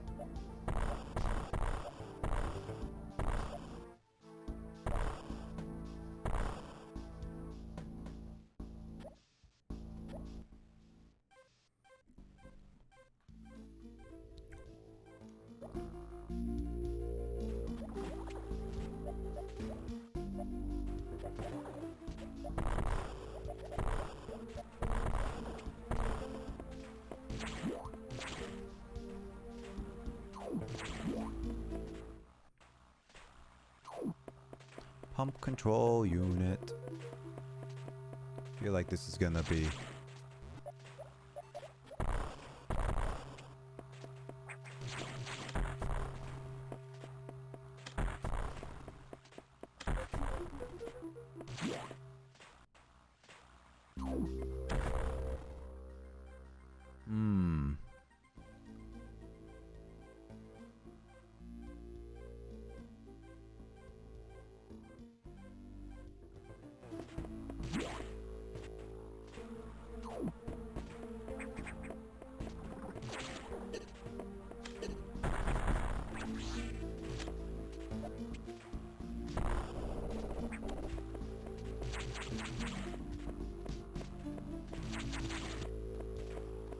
Oh, that's right over there. Okay.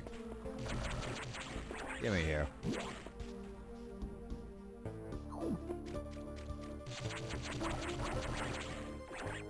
So it does get a little bit off screen. Got it.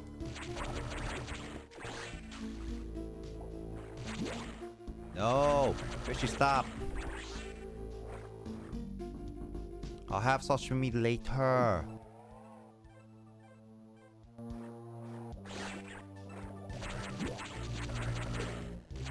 So I can grab them while they're floating around even when they're invincible, because Metroid Dread did not allow me to do that.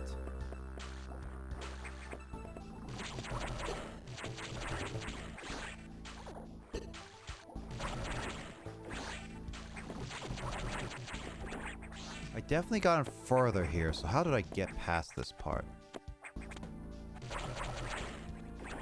Oh, come on. Okay, the ladder jumping is a little bit annoying.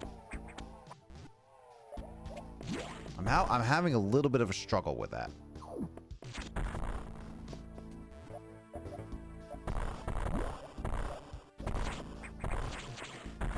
Yeah, that's what I figured. You can't do anything over there.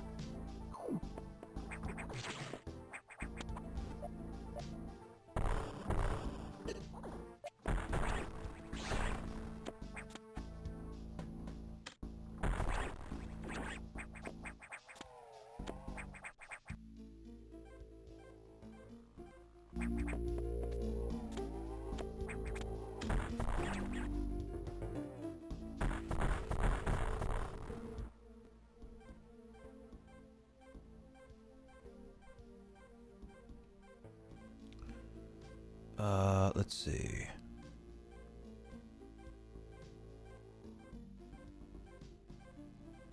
Can't use anything in water.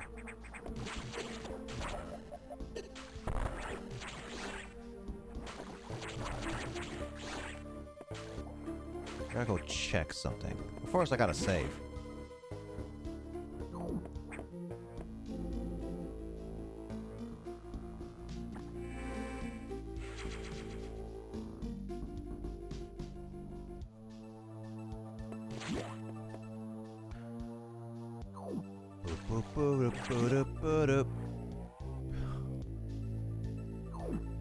Now this is where I have to just... Again, this is where one of those like... I have an idea what to do, but... God, I hate the fishes. Stop it. I'm sure I'm gonna die to the fishes. I'm gonna get my first game over. I've been too reckless this whole thing.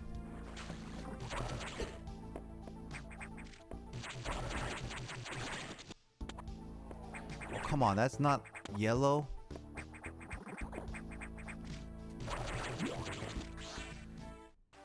Hey, at least I have a nice number.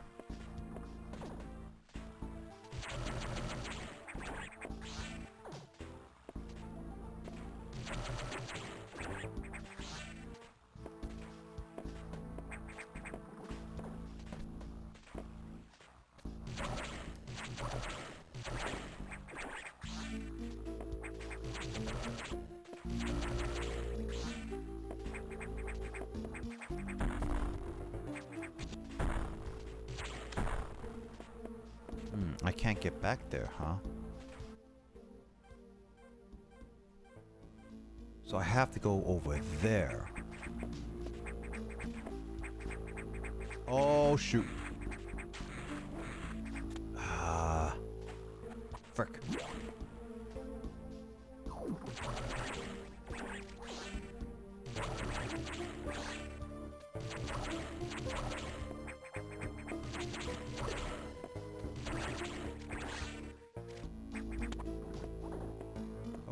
Oh, there we go. Let's see. All right, let me think. I need my fan. It is getting hot in here. So don't take off all your clothes because that would beat against TOS.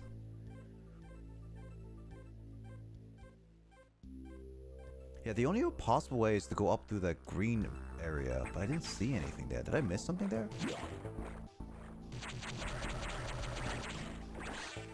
I'll go there and double check, because I might have missed something there.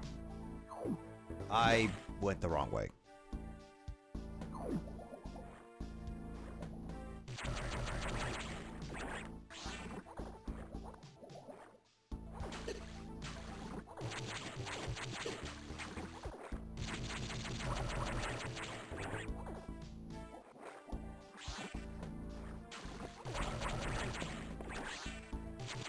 Oh god, nope.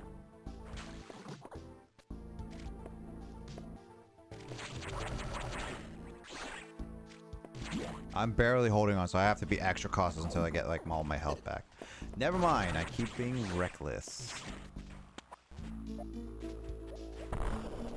Course of play display. Now this is where I'm actually getting lost, where it will increase my time a little bit. Oh, I don't doubt I can't finish this skull, and also I appreciate the kind words. It's just a matter of figuring out where next to go. Trying to figure this out. Yeah. Just need to figure out. So let me try. See.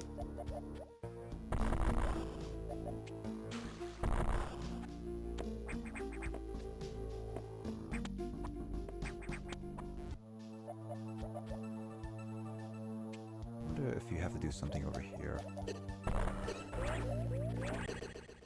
Oh, I did. Hey, first game over.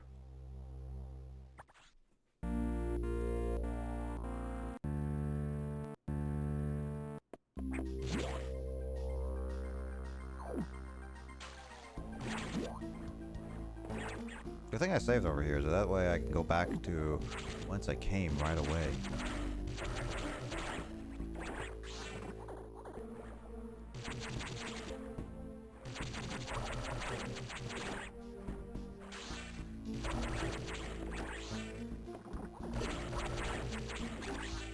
Need to get the health back, and then I want to go to that room.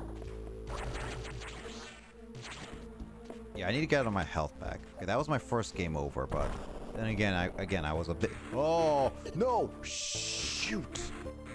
Ah, this is gonna hurt so much.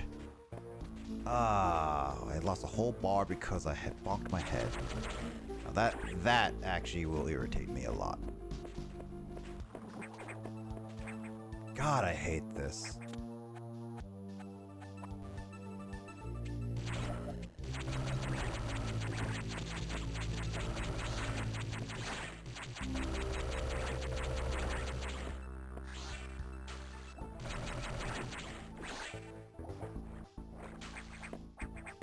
try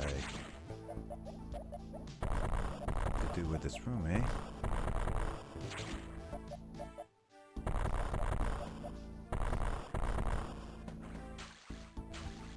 How high can I jump at the ball? No, I can't try that. Jump that high. Okay.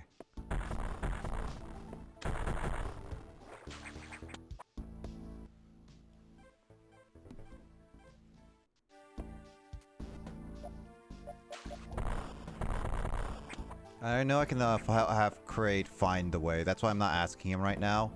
Is that I'm trying to like figure this out by myself. For I'm not like absolutely frustrated to the point where I can't go. Besides, it would be nice to finish this tonight, but I'm not on the mindset of trying to finish this tonight. It's like if I can help it, I will try to finish it tonight. If I can't, then oh well, we'll play it on another night. Because I don't want... Oh, you know what? Yeah, this is good.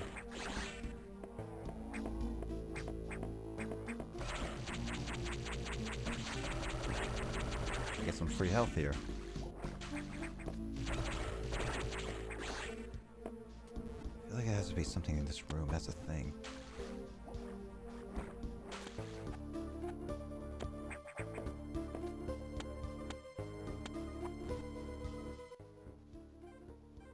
Should be right over there. That one, so...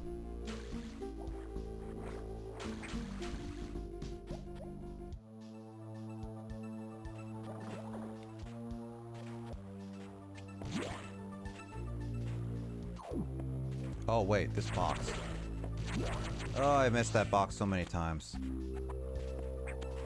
I was not focused on that box. Now that explains why I couldn't find it. I knew it was somewhere around here, but I guess I kept forgetting that box, because I recognize these blue ones as something that you can't hit right now.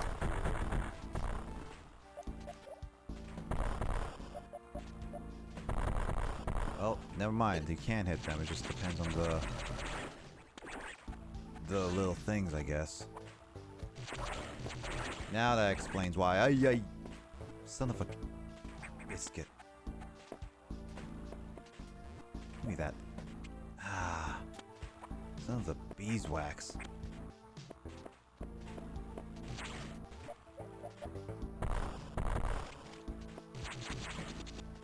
But yeah. That one I should have at least seen a little bit. I passed by it, so there's that. Oh, I'm going to the boss with only less than 2 health bars. Let's go, team. I can't grab that ledge? Really? I thought you could. Oh, let's go. Fight the boss! Huh. Interesting.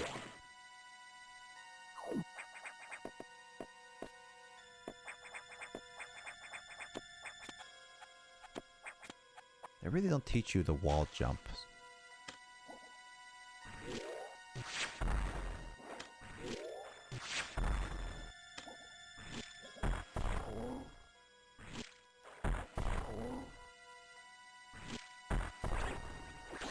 You're at full health. Thank you. Oh, I needed that. Alright. What's the boss this time?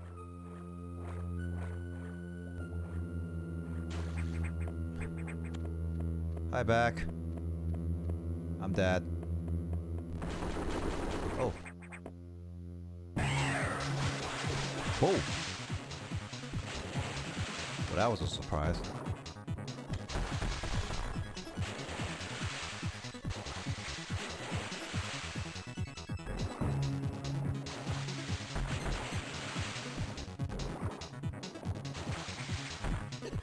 Okay, so it does that.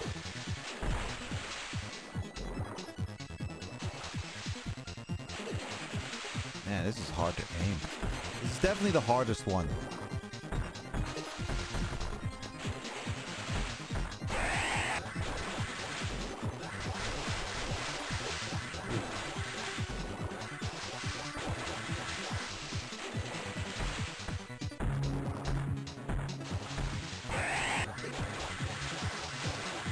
Can I just stay over here? Nope.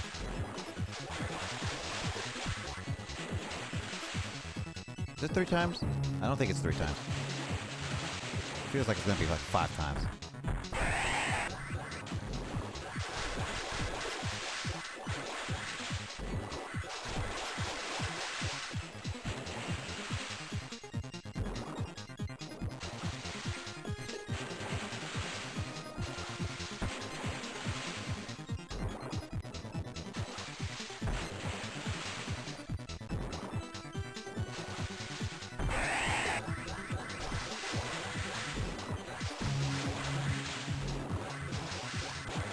Oh, there we go.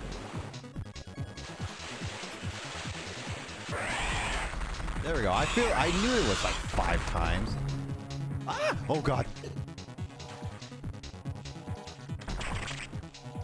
Oh. Oh. Ah, dang it. I did not know what those X parasites were. Those X parasites didn't appear at all. They went in like a different corner.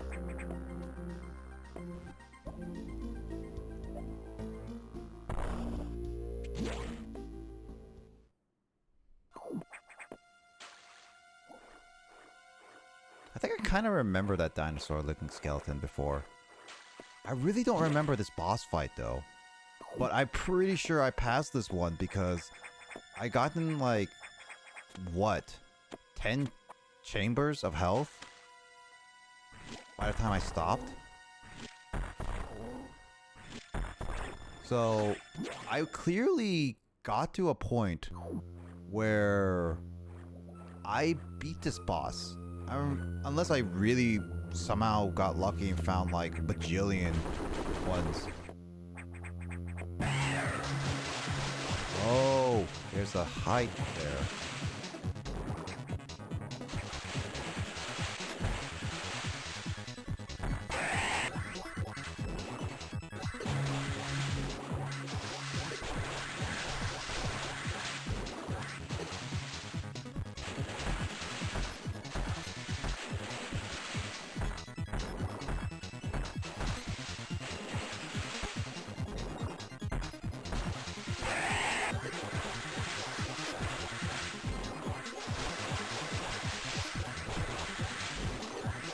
Oh, we can go down there? Come on. That was my safe zone.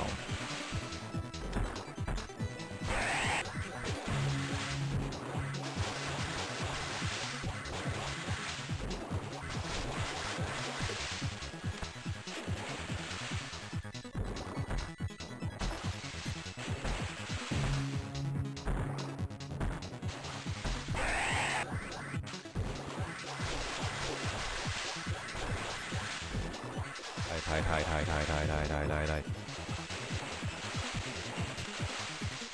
How did he not hit me there? I thought I complaining.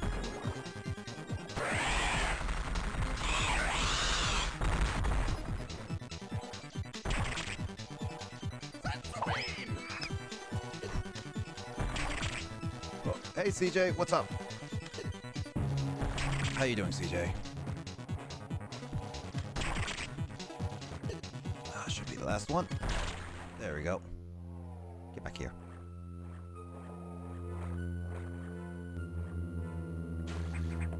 If it ever like reforms after that whole boss fight, I would honestly be very pissed off. What are you doing, CJ? Good morning to you. Sorry, you're still awake.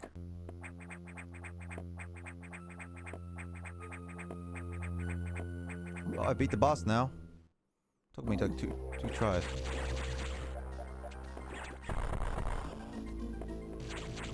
In bed. Of course he is.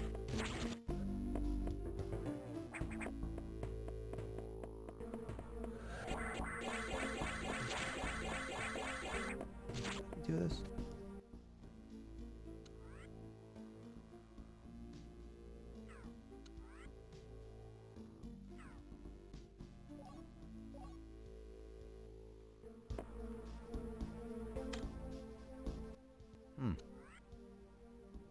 How do you do the speed boost?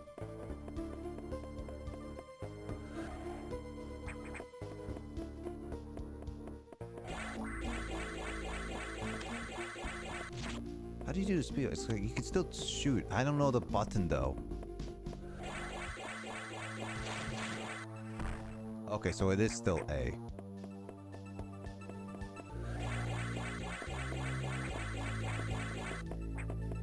Or can I only do it at a certain height? Is that how it's supposed to be?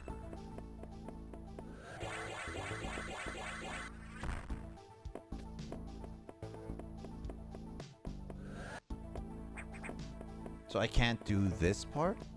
Seems kind of stupid if I can't. Yeah, I can't do it in there.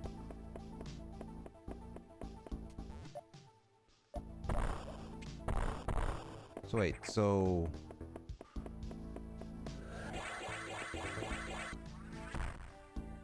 So how am I supposed to get this then?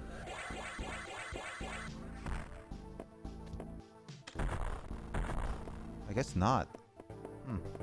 So weird. I thought you could.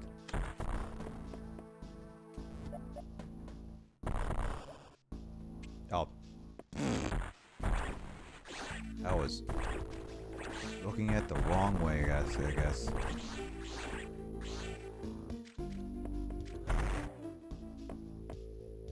Oh, hey.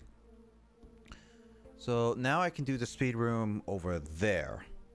All the way over there. So now I gotta save. Okay, so that's how you also get up there if you didn't do like the double jump as I did.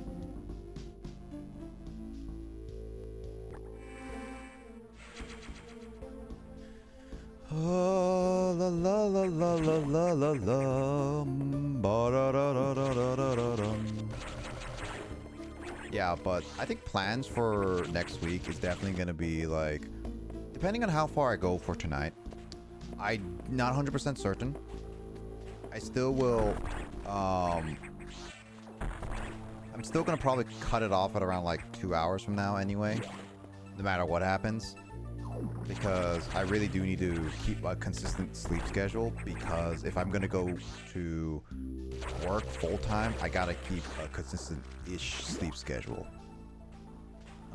And then there was also the fact that, yeah, Nuzlocking is gonna definitely be happening next week. I just need to set up a few things and then pair it with my rule set, what I want to do. Nuzlocking is gonna be that thing.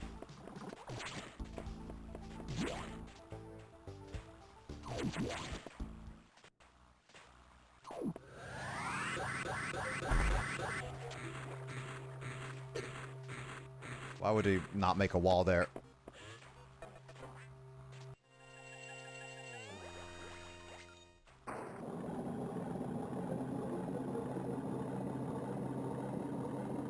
So now I can visit the other areas of the place and get the data.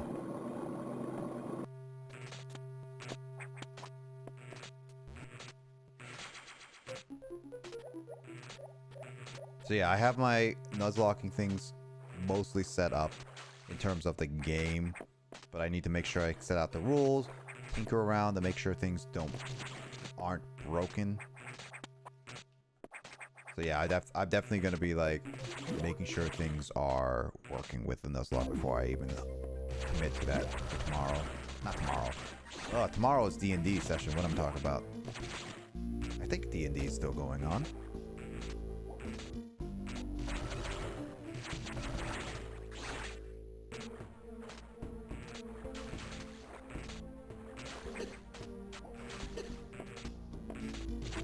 If you haven't been watching my D&D session, you totally should, because I do some ridiculous stunts in that.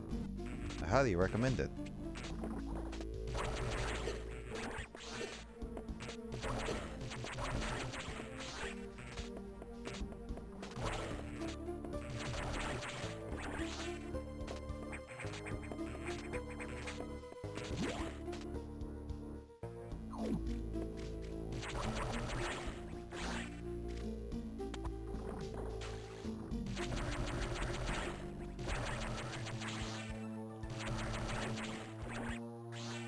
I need the Varia suit or whatever. What's the suit? The gravity suit? I think it's the gravity suit that I need. Just not be so encumbered by water. God, I keep forgetting how cumbersome water is when I don't have the gravity suit.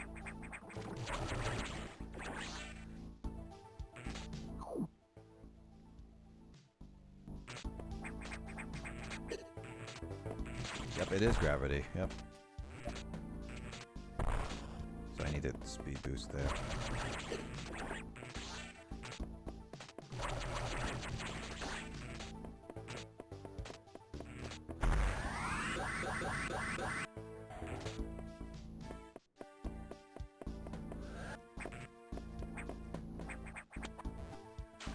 It's so encumbersome is all.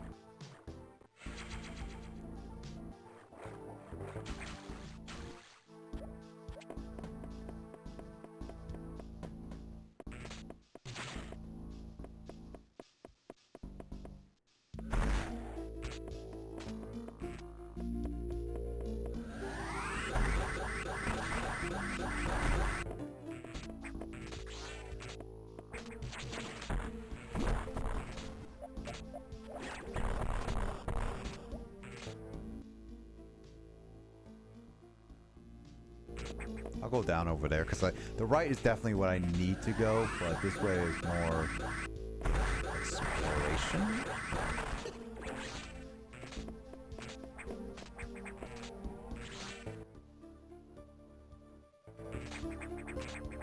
Well, not really exploration at this point because I already been to this. There's not much in the water.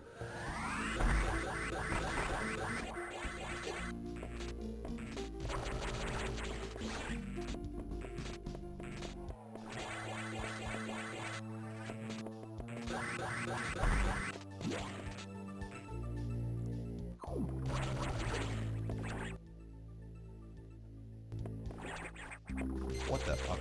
Golden crab? I feel like there's something over here that I'm missing. Oh, there it is.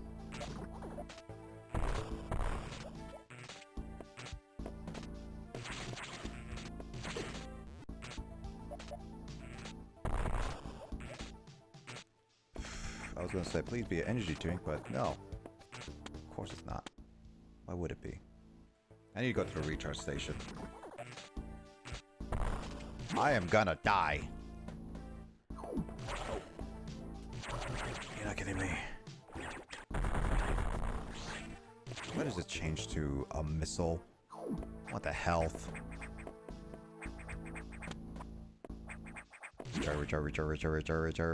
Recharge. Bazooki.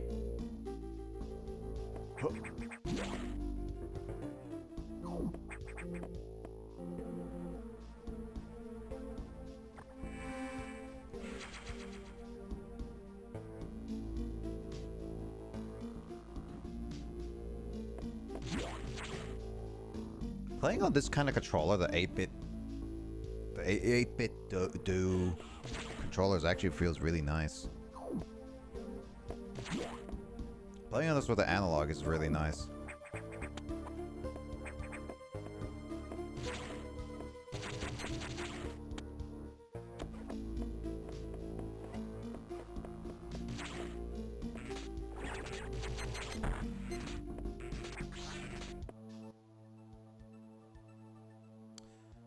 I'm just wondering. Is this a hole? It's not a hole. So I just can't go there yet. Got it. Okay, this is... Is that the SN30 Pro Plus? Pro 2. Not Pro Plus, though.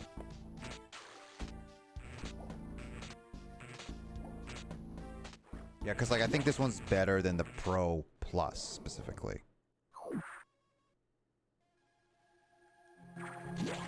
Go back.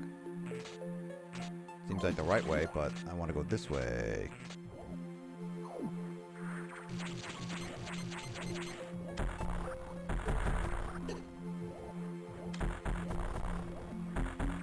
God dang it.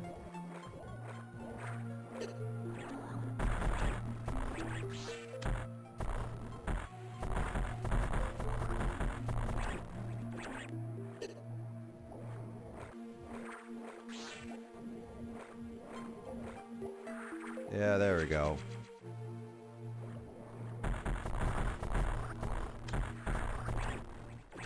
Oh, come on, really? Give me health, give me health. And it ran away. God dang it. The Pro Blue's slightly better, yeah. They're great for 2D games. Yep.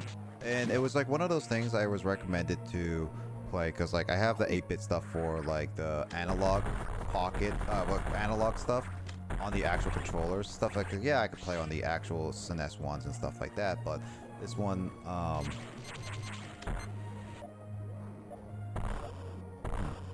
wait, is that a... Nope. Oh. Yeah, I can't do anything with that. Yeah, I was having it with my analog one because I have like the SNES one. And this one was just like, oh yeah, connect your PlayStation controller, Xbox controller. I tried that and it was a little bit weird and laggy, so I figured this would be better. And plus I can just have a dedicated controller to my analog pocket without resyncing it over and over again. It's like, it's one of those like really annoying things. Yeah, that's the thing.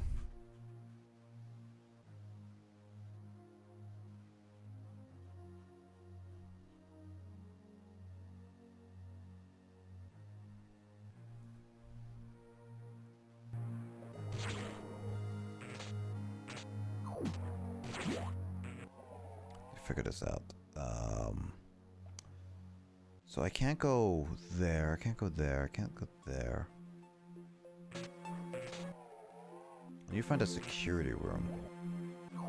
There has to be something I was missing here then.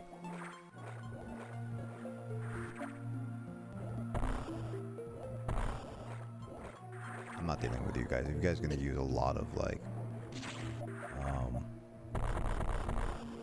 missiles, then it's fortunate. Can't do anything to that.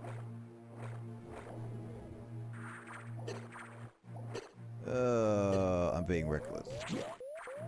I need to go back to the recharge station.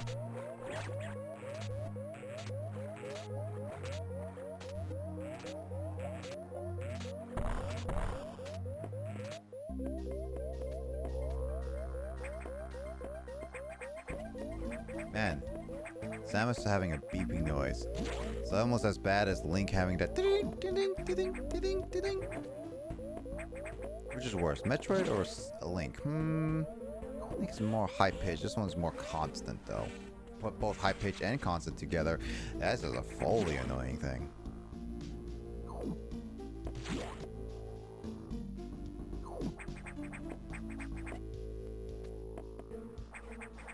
I wonder if there's a way to glitch through those. I'm just genuinely curious. I wonder, actually. I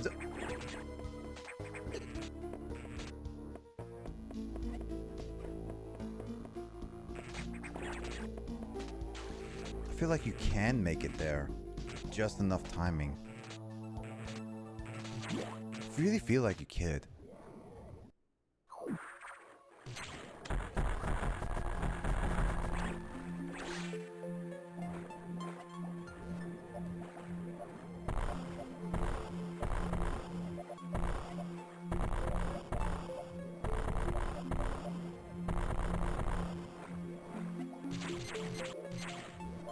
What are those things?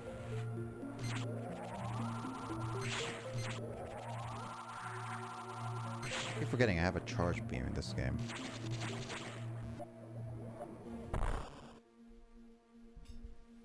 So I can't activate any red lock. Oh, red locks are level 4. I definitely cannot activate those.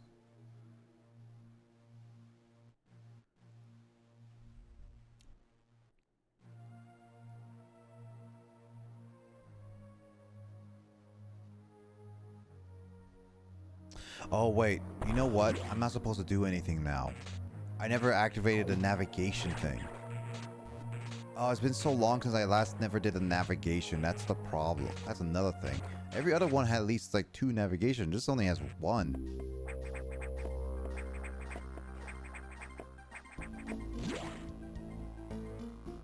And what? Does it say the objective is sinking water? Such errors to proceed. Well, I will check with navigation at the very least. He might give more ideas what to do. Also, that missile and healing thing symbols on that screen looks very weird to me. Okay, I see a different thing. A different pink thing.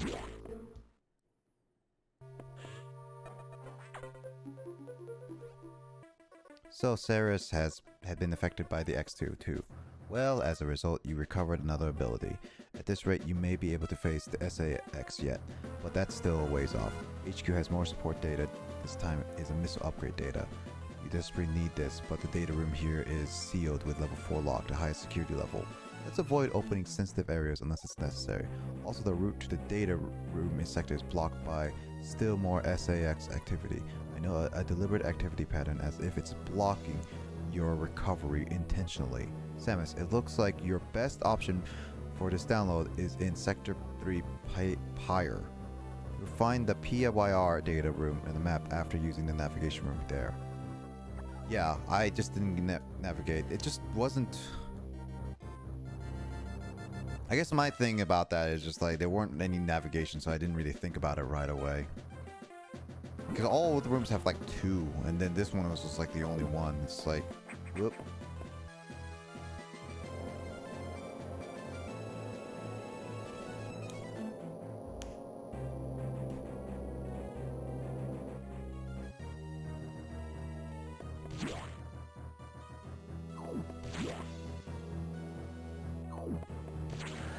Oh, I'm fasting. I said faster. I said fasting, didn't I? That's the wrong term to use.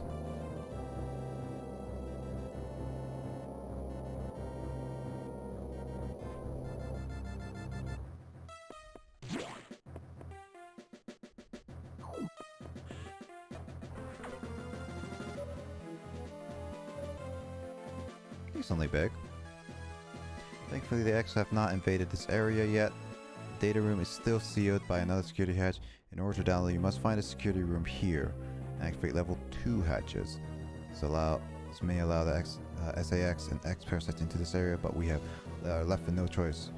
Recovery is our main goal. Data room is here. As explained, security rooms can't be shown on a map. Be careful, Samus. You'll see a violent organism here. Avoid the ultra heated areas. Your suit can't take such temperatures, but we are working on it. 2 hatches are green. Release the lock and proceed to the data room download. Crystal is ready for power up with triple. Why can't we just use previous data rooms? That's one of the things, like, why can't we use previous data rooms to get everything? Back if you enter one. Alright. And it's also like, I guess Samus is literally killing this whole place just to give herself firepower. Why not just blow up the whole place? Feels like this is a bit like a longevity of a thing. It's like, are we trying to save the station or are we not trying to save the station? But then again, no, the elevator is destroyed, so we can't go back. I guess that's one way to just tell the audience that this is required.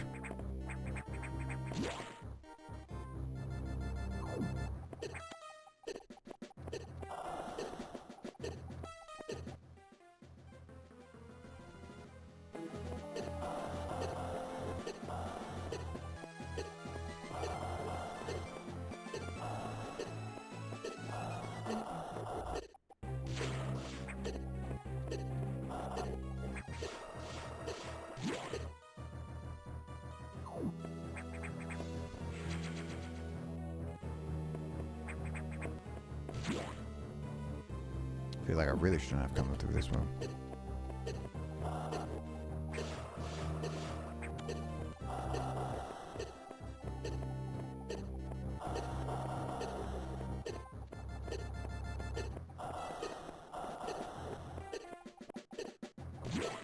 Oh, I almost died there. I got the missile upgrade anyway. You know what? Screw it. I got the missile upgrade. Luckily, there's a recharge station here. I gotta save it so I can... Woo!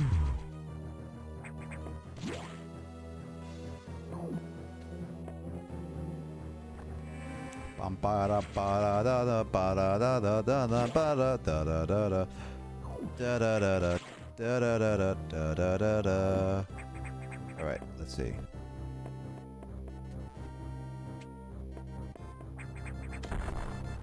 So there's nothing there.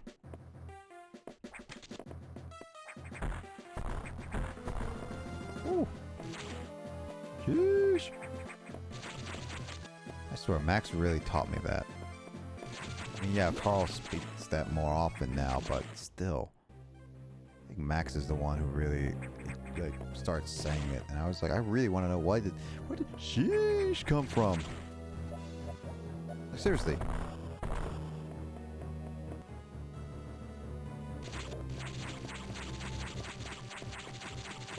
I hear it all the time.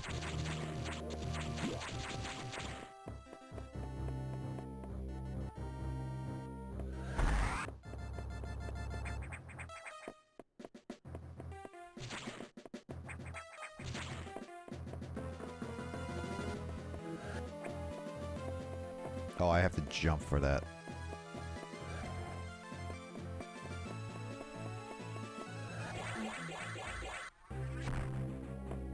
Oh, I have to jump on that. What?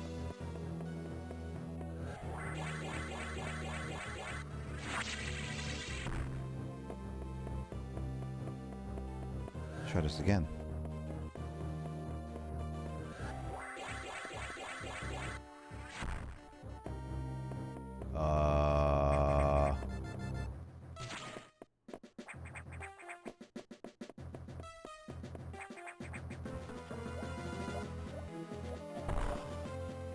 Okay.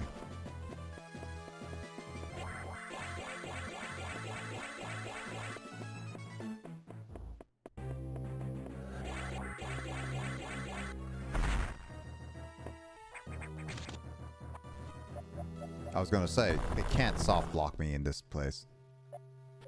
Oh, here's a security room. I was kind of just exploring this area. I didn't realize this was a security room.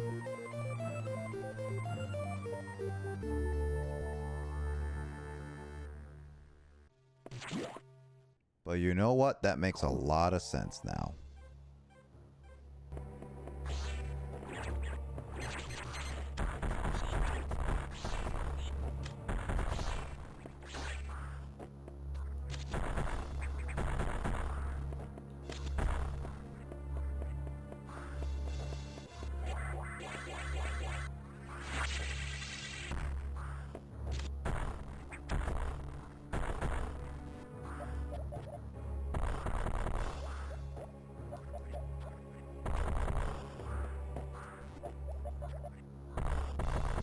I feel like, how am I supposed to get back?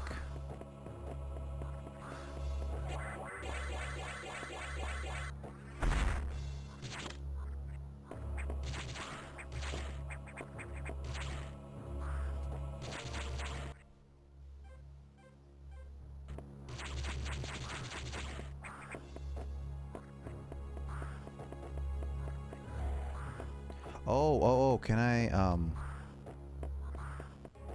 can I do... There we go, diagonal. It's a little weird to do it, but I guess that works. Oh, the X-Parasites. I was liking it when I didn't have to deal with you guys, but this game has to progress somehow, right guys?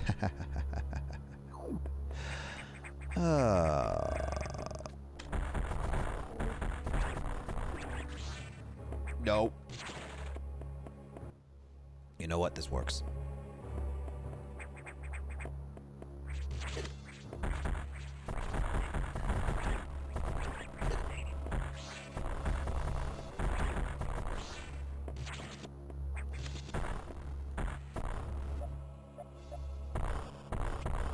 Ah, speed boost.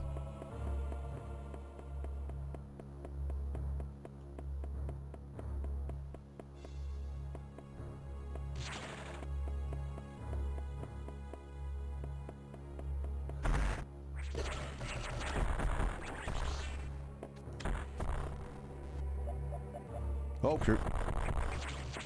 I feel like I'm going the right way when I'm trying to explore. So I'm kind of like unintentionally going the right way while trying to explore at the same time. Ah. Very much I am exploring. I think these guys were from Yeah, these guys were from Super Metroid.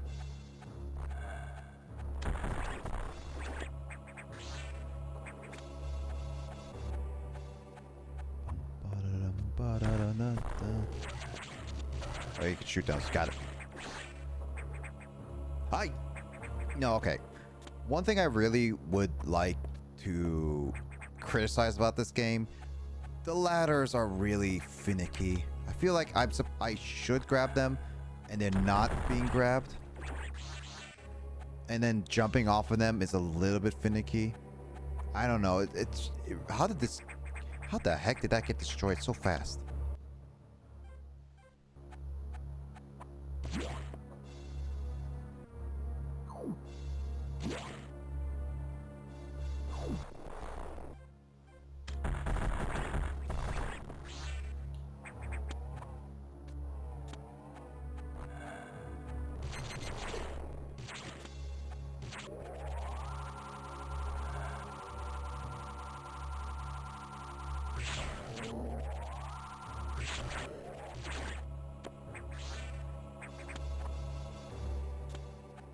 It really does like have a finicky aspect to it.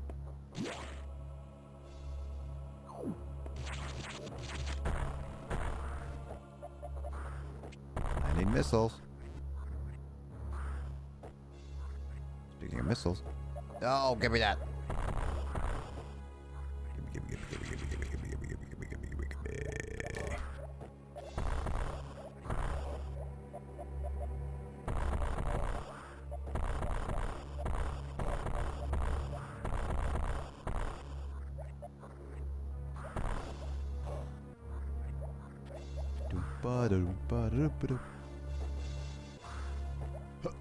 Aha! Aha! Gotcha. Oh, this is sweltering heat. Oh, those are enemies.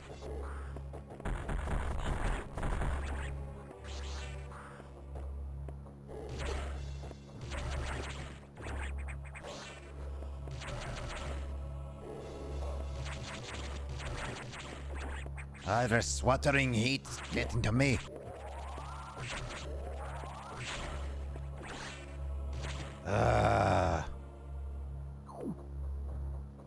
Civil me bum bum. I feel like I recognize this place. Why does I recognize this place? This looks very familiar. Is this from Dread? No, it can't be from Dread. It looks so familiar. Again, why do I have to go to separate data stations? Why can't I go to the same one? Is there like a reason that I cannot use these? It's like that's such a inefficient build in a design aspect. In terms of realistic sense, of course. I know game design, it's like that, but come on. Realistically, they wouldn't do that.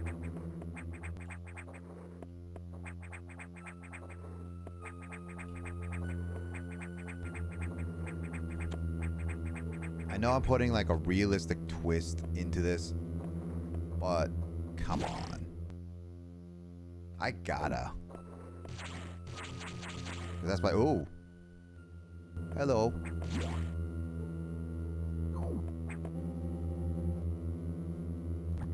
I just say I gotta because that's my shtick. I like to put realistic twists on it because that's how I find entertainment in these things. God, I need to replace my armchair.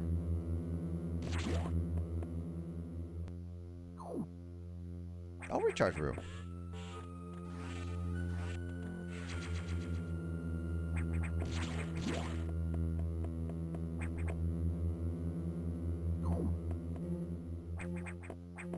Alright, so gotta save here.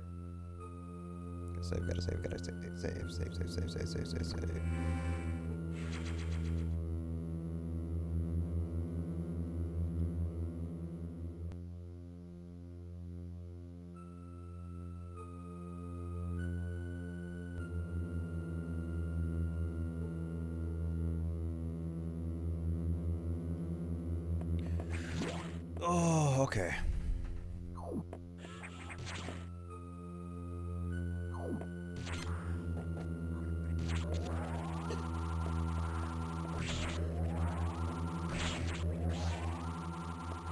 Fortunately, I don't have to waste so much ammunition on them.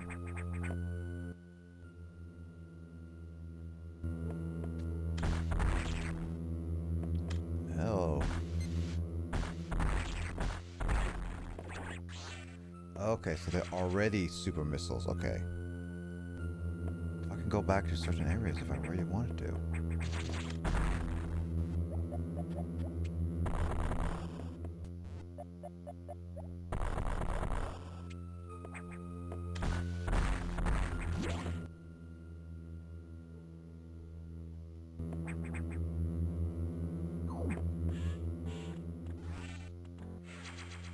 Dum ba da da da da dun da da dun da da dun da da dun da da dun da dun.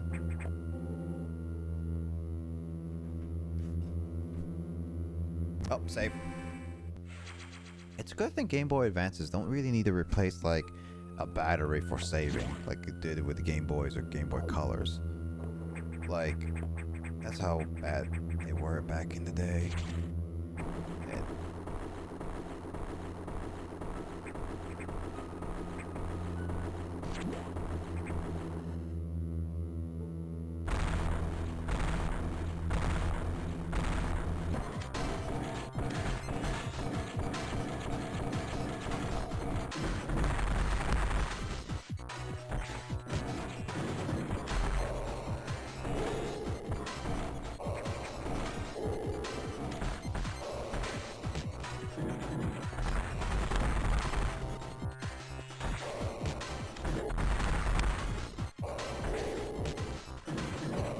come on. Yeah, the grabbing the ladders and everything is not exactly my cup of tea.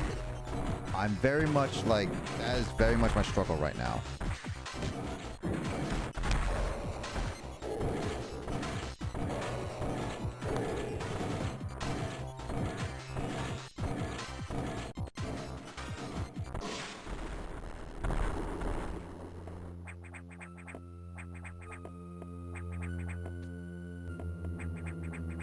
You know what? So screw it. I'm going back to heal. But yeah, the grabbing the ladders is very much not my cup of tea, because it feels like I have to grab them in the direction. Like, well, no, I have to grab them in the direction and then jump out of that direction. But it sometimes doesn't grab when I hold the direction, and I have to make sure I hold the A button long enough to grab it. I like to just press it sometimes. I don't know. It's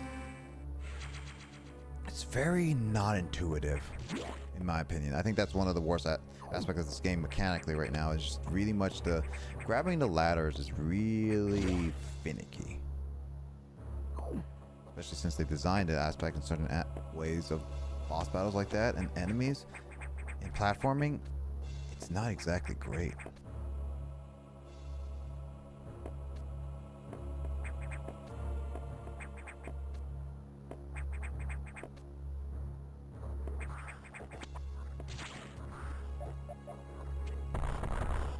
That's some kind of bomb.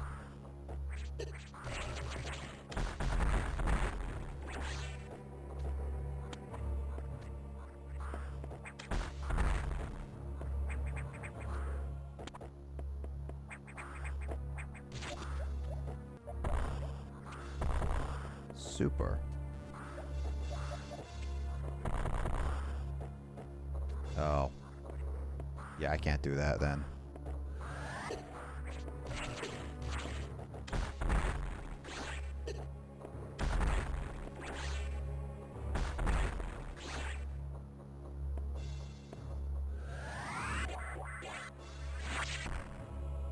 Yeah, I really can't do that.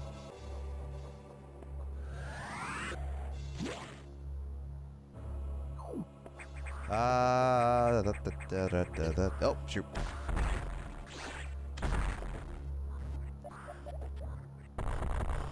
Ha. Oh, God.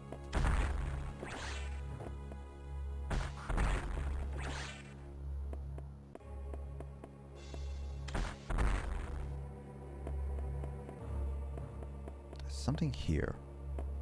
And I know it's here. something? Oh, there it is. There you are.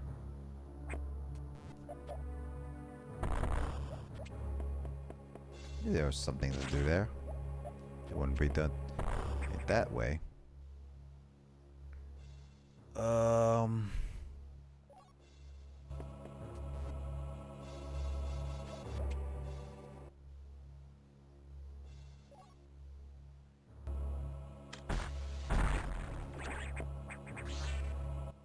And I don't have the Varia suit to go into hotter areas. So I'm assuming down below is really hot, which means I'll come back there later. Sounds like I have to do at least a second run through for each of these areas anyway. If I have to do a second run through anyway, it's like, why would I go complete every single one of those? Because I feel like I'm gonna come back when I have more stuff to destroy, stuff to get to a little bit of stuff.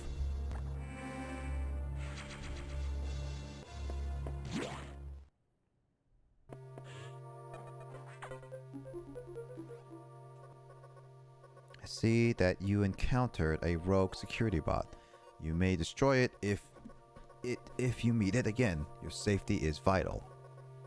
But as to your brief level 2 security locks are released, so sectors 5 and 6 are open.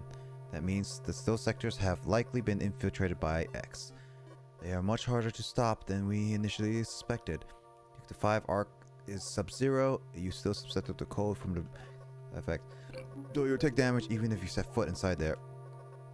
For now, sorry, Sector 5 for now, but in the meantime, HQ is working on the data to adjust your suit for extreme temperatures. Once we have the transmission, you can download it, but the X have destroyed all data rooms you have used so far, and I no longer doubt their capacity for critical thought. Okay, now they explain why I can't use it again. You'll have to use the data room in the night habitat, Sector 6 NOC. Go to Sector 6 and activate the navigation group there. So that makes more sense. They destroy it, so that's why I can't reuse it. And they're taking, I guess, their sweet time for this entire thing.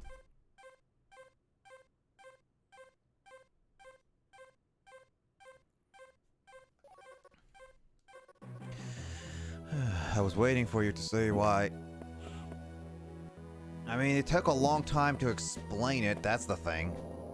I was like, literally, you could just wait in a room and just download it anywhere. But it's like, now they explain. Coming dispatch. Does Samus suspect anything? No, I do not think so. Good, monitor her closely. Affirmative, out. Bum bum bum. This is the same Adam that was in the, in the original, it's in Metroid Dread. Also, yes, I did suck an egg for you, Andre. Just as you asked. For our anniversary, I sucked an egg for you. I hope you suck an egg for me, too.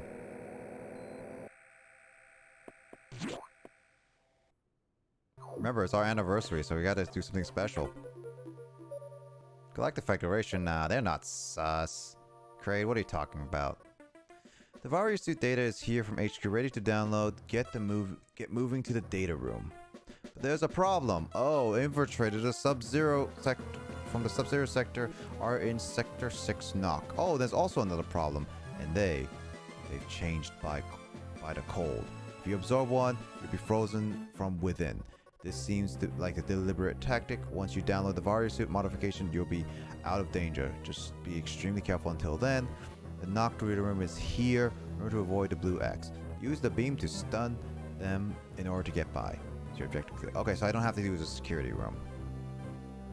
I feel like I do need. It's very dark. Extreme caution. I've seen dark before.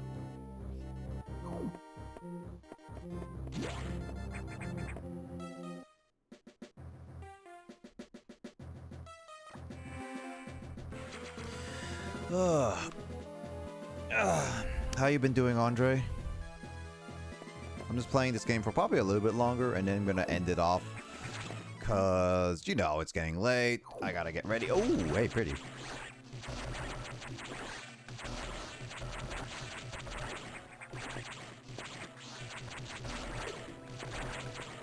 Also, by the way, how did you get plat in Valorant?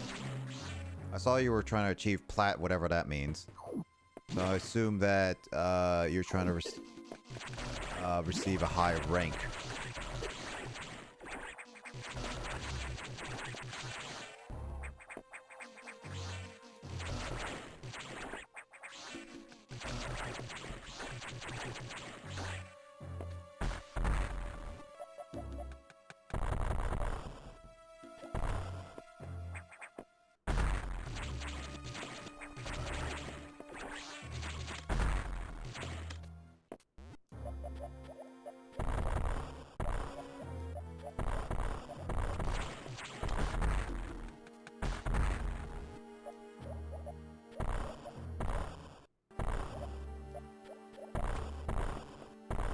There it is.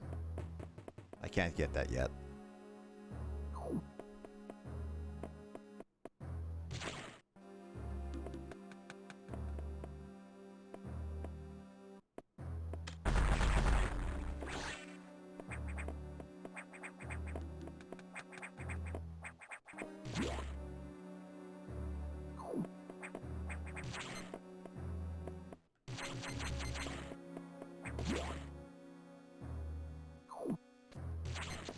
So I can't touch those. I can absorb them, but I'll get frozen. And I gotta let it go. Let it go. Can't hold it back. Holy God. Ah! Oh, Jesus.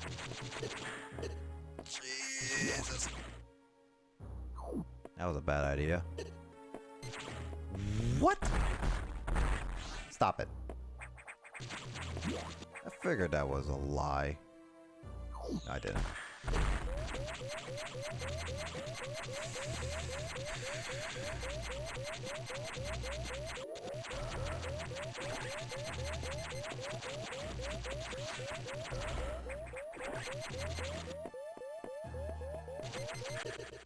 Yep. So don't go that way, basically.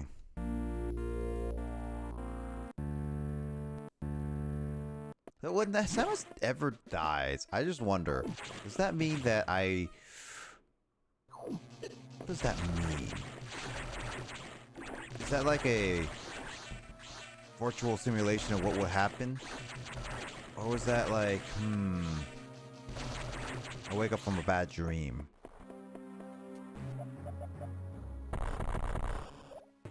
I don't know. Nor that it really matters right now. What really matters is that I have to get through this and get the focus on getting the data instead of exploring right now. I wanna go exploring, but I can't go exploring. No, run! There we go. Alright, so... No, don't go that way. Go this way.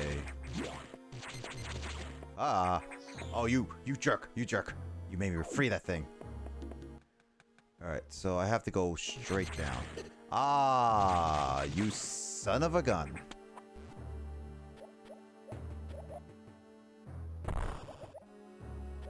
Such a son of a pizza dinner.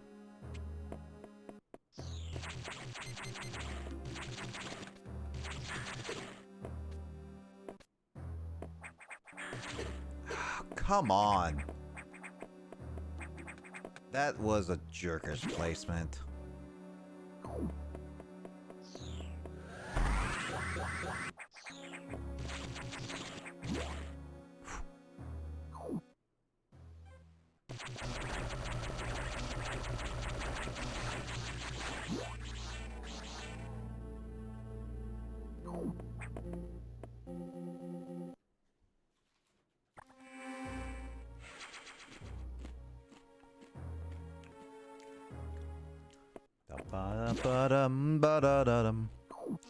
Oh, hey. More health! Yes. Ba da da. Oh. Ba da da dun. Da da da dun. Da da da. Okay. That would have helped a lot sooner.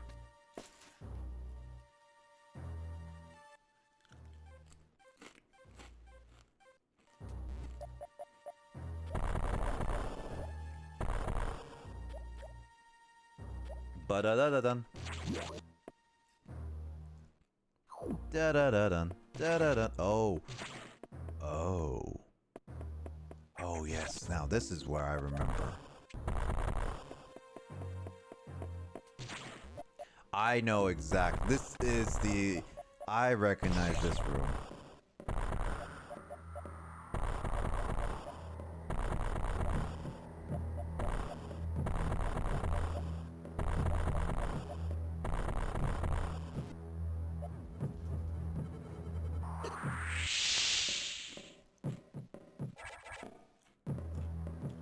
Spin jump.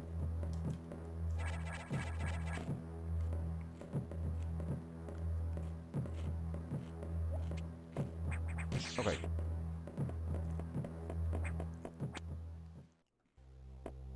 That's the room exactly I remember.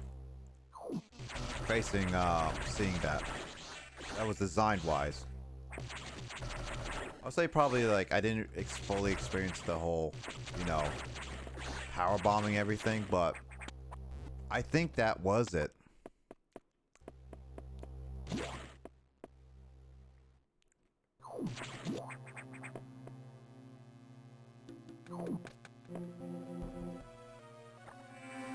I feel like I'm getting close to the point where I stopped Kraid. Like, actually.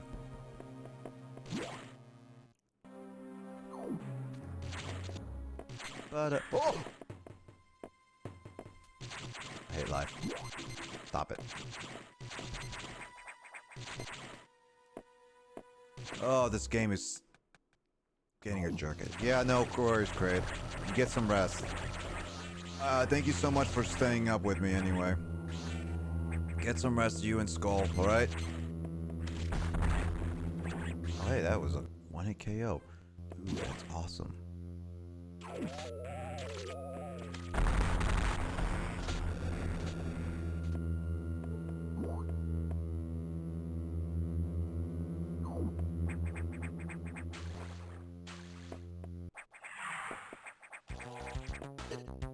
Oh my god.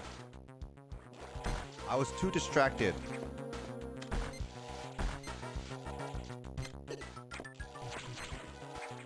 You know what I was distracted, Kraid? It's the background. That looks like a face in the background. I was way too distracted to notice that. I'm too distracted. No, Kraid, you don't have to.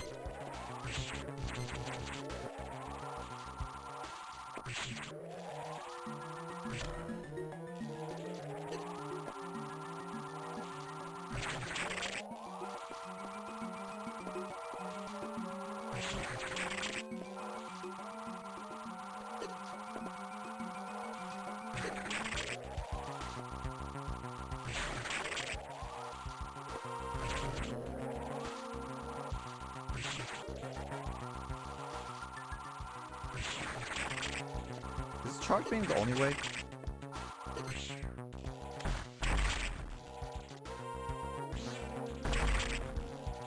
Oh, I did the speedrun tactic.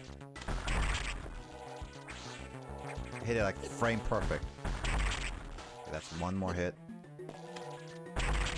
No, two more hits. Oh, this thing is harder. I messed up my sleep schedule all over again.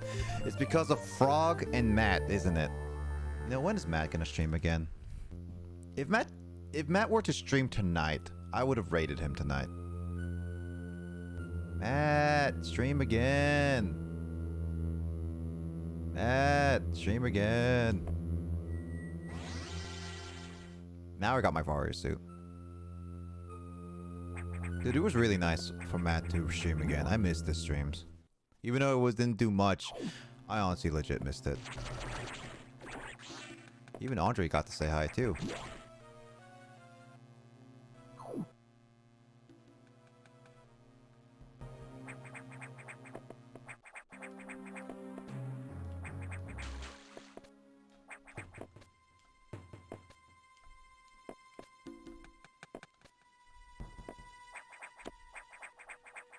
There we go.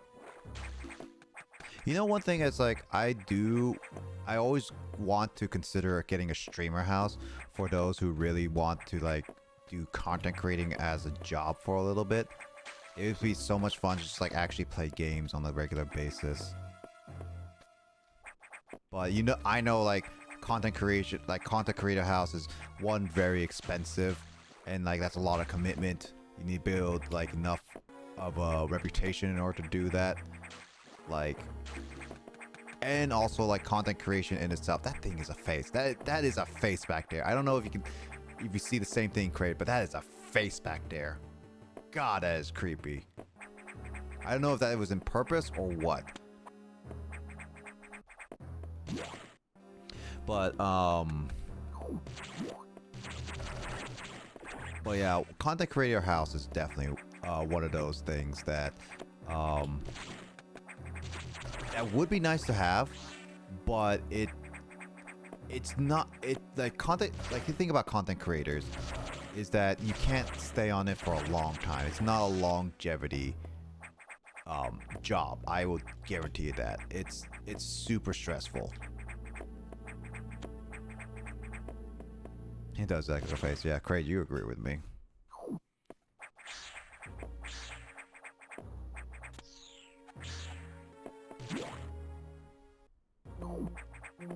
So yeah, it's just one of those things that content creating should not be done for like a long period as a long-time job. As a like, it's just one of those things like you need to build an audience to then constantly create something. And you need to maintain that audience in a relatively good manner. If you're trying to go for new things every single time, then I guess like, yeah, it's gonna end up being you're gonna get burnt out from it really fast.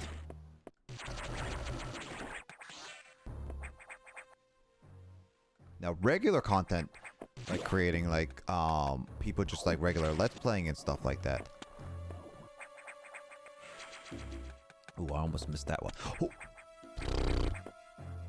Oh wait, I could have got that. Oh, okay, I could have done that. Yeah, keep it fun. That's one thing about people with jobs, is that they sometimes see it as a job rather than actually having fun with it. That's why a lot of people have burnt out with it.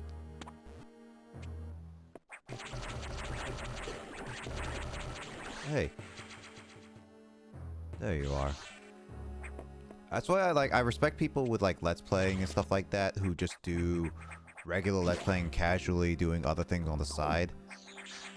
Those guys have more of a consistency with content creating, and they don't go for too much new things. Now, people who go for the set, and there's like a limitation to all that stuff, and again, you get eventually very tired out from it. You need to find a balance of it. For me, content creating is definitely going to be one of those things. I would like to try new things and try more fun things, but I'm definitely not going to be focusing on, hey, this is going to be like my job. It's definitely, I don't see content creating as a job, but I'll see it more as a fun thing I could do if I were able to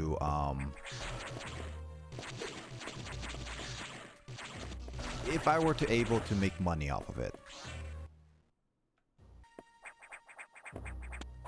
It's always nice to have like that passion so that I can improve my content creation by hiring more people on the team in terms of like editing and stuff like that. And then like commission people for different sets, and then like start garnering like plans and like sets that I can do new unique stuff with, and like better equipment, of course, for like the various different things I want to do. Like, there's a lot of reasons why content creator would be nice. It's just I can't find myself being very stable with it.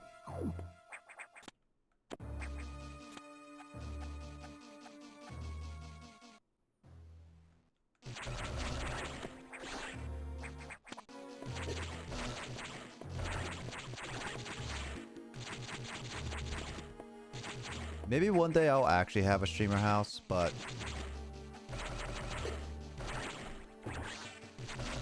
it's still, at the end of the day, my main goal is to get a full-time job and live off that. And streaming and then content creating will always be secondary no matter what I do.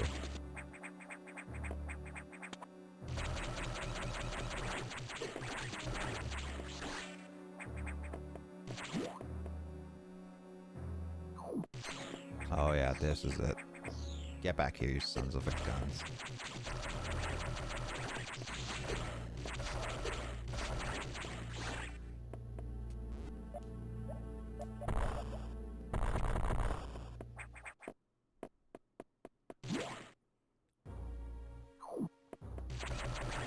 That's the thing, as long as it's treated as a hobby, but always people want to try to focus on the wrong things.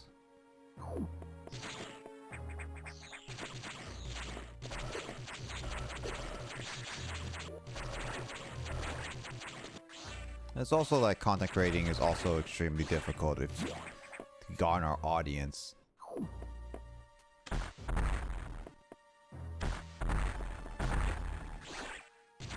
Especially since I'm a content creator that does variety streams. It's not consistent on one game or something like that, like Grace playing Genshin or like people speedrunning a game or anything like that. I don't have an identity outside variety streamer, which is unfortunately a lot of people do. So I don't have a consistent basis in terms of streaming. One thing that Andre has is at least has Melee and like Valorant too. Biz has like Genshin and other stuff as well. And Max has like his own like little things too. Fighters, stuff like that. Me, I'm very much of so much variety. I mean, Kyle has at least indie games, which he garners at least some people coming in and dropping by and say hi.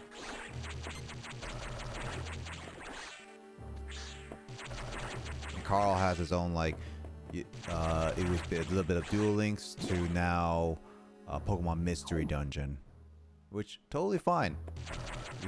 He has having fun with those, so.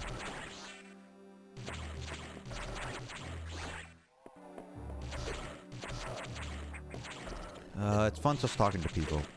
Profiting off it can happen, but it shouldn't be a goal. It should not be the main goal. That's unfortunately what a lot of people focus on. Yep. And then just talking to people, unfortunately, is also really difficult because, again, variety streamer playing games that you think would be popular but are very much not played. Chrono Trigger I thought would be more popular, but it's really not being played that much. We found out that Raccoon is very dedicated to super fans. Yeah, I saw that he has like a couple people, so again, like Kyle, you have an identity of at least a specific group, which is indie games mainly, but for me specifically, it's definitely a matter of I play too many different variety games. I don't stick to any games. And that's just the problem with mine, is I can't really garner audience. I got lucky. I definitely got lucky with meeting like Kay and then meeting Andre and Biz. I would have never met them because their games are very different compared to mine. And I never been friends. And Matt, it was only lucky because I rated him. But I mean, I would have a higher chance meeting him than Andre or Biz or anything like that. Get Grace I would have never met because it's only because of Kyle Digits I've met her in community. Yep, it's fun to also talk, but it's just hard. So I'll play a variety of games, but I think I'll make speedrunning Metroid casually, which is your identity, and I think it's really good, Kraid. It's really tough. I can't dedicate enough time to. Well, no, I can, and there's a couple games I would be willing to, but honestly, I don't want to find myself getting annoyed by those games so much so that I can't, like, you know, that I can't, like, I stop enjoying them for a bit, and that's what I'm trying to avoid speedrunning. I might try legit speedrunning maybe sometime later. Honestly, I'm not 100% committed to that for sure. But we'll see. I was surprised by how few new people found me in Mario 64 and Sunshine. Yeah, again, like popular games, you would assume that more things, just not really. Yeah, a lot of people watch those for mostly speed runs, and they're just same with this game. Yeah, realize Mario games aren't popular for casual streams. Just speed run a game you're very comfortable with, like Pikmin. Yeah, like again, like it's definitely one of those things that I very much would like to speed run, and I might do that in the future, but I'm not committing to it because again, I don't want to hate a game. I like playing games, I like to play repeat games, but there's certain games where I don't want to continually play. I've played games where I've continually played them. Mario Galaxy is definitely one where I stopped being very patient with it because I kept playing the same levels over and over again. But then I was just beating it. But speedrunning is like you have to repeat over certain techniques and then just over and over again. It's like, that's just gonna get on my nerves at some point. This doesn't seem to make any sense at all unless the X have the ability to process data organically. At any rate, you have the Varia suit data. Which I've skipped the first text, but it's something to do with the Varia suit, with the data eating whatever. Now you'll be protected from extreme temperatures. More importantly, the SAX will no longer be able to freeze you, so you'll be able to escape easier. But you're still too weak. That thing's too powerful. Blah blah blah. You currently have no way of damaging it. My simulations indicate that a penetrating weapon like the plasma beam might work. Developing modification data will take HQ some time though. There's also a chance that you may be able to restore your plasma beam by absorbing a large core X as you did with the charge beam function. As for restoring ice beam functionality, I doubt it. Your currently cellular makeup would reject that addition. Therefore, HQ has developed the ice missile upgrade. This will add a freezing effect to your missiles. It will help. Go to Sector 5 for the download.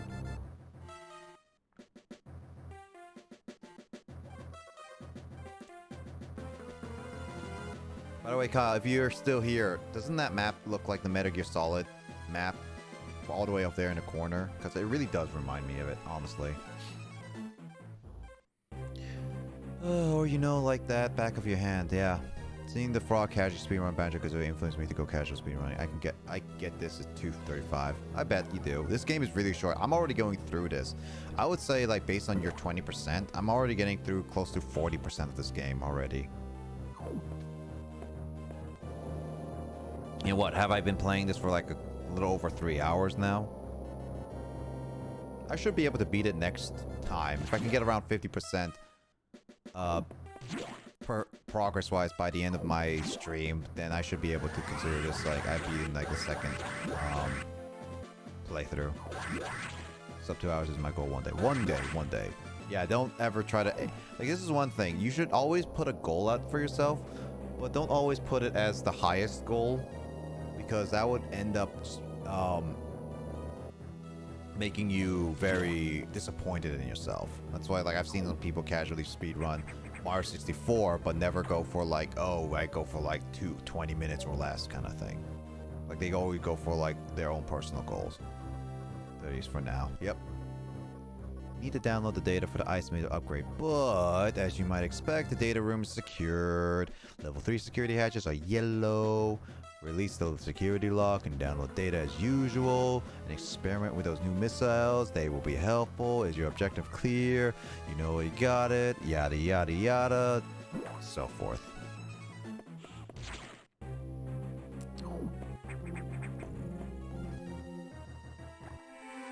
Oh yeah, baby steps. Baby steps have to be it. Yep.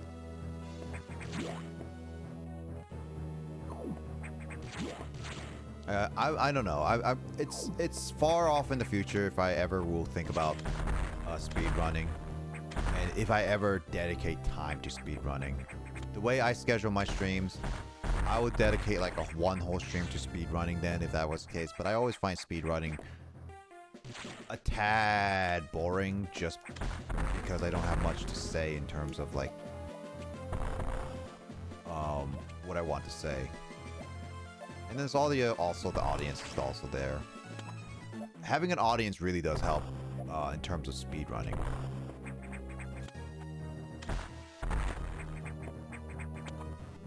Most important thing is compete against yourself. Don't worry about timing how to get. Yep.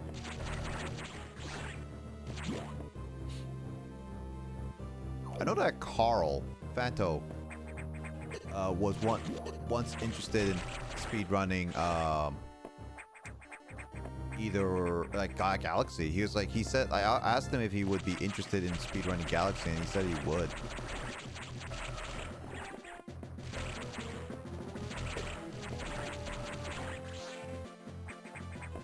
Honestly, speedrunning Galaxy is probably one of those like games that it would be interested to see how he does. Because I grew up with Galaxy. I already beat it like technically 4 different times.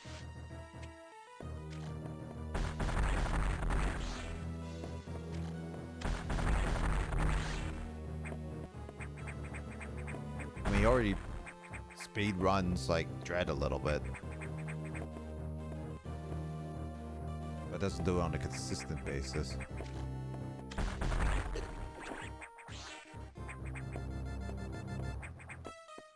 All is the kind that doesn't doesn't win. Wow, that's a long name, but welcome. Welcome. Thank you for the hydrate, dude. How you doing? Welcome me playing Metroid Fusion for like I guess technically the first time in a very, very long time. Yeah, welcome. To explain what's going on, I technically played Metroid Fusion to a certain point, but this is my first time going back to it in like years. I don't remember much about this game, so. And while this was technically the first Metroid I really owned, and 2D Metroid. No, technically it is the first Metroid I ever owned, but this is like the first 2D Metroid I really played a lot. I don't remember much. Like, really, I don't. So, I beat Dread, and now I'm trying to focus on beating this.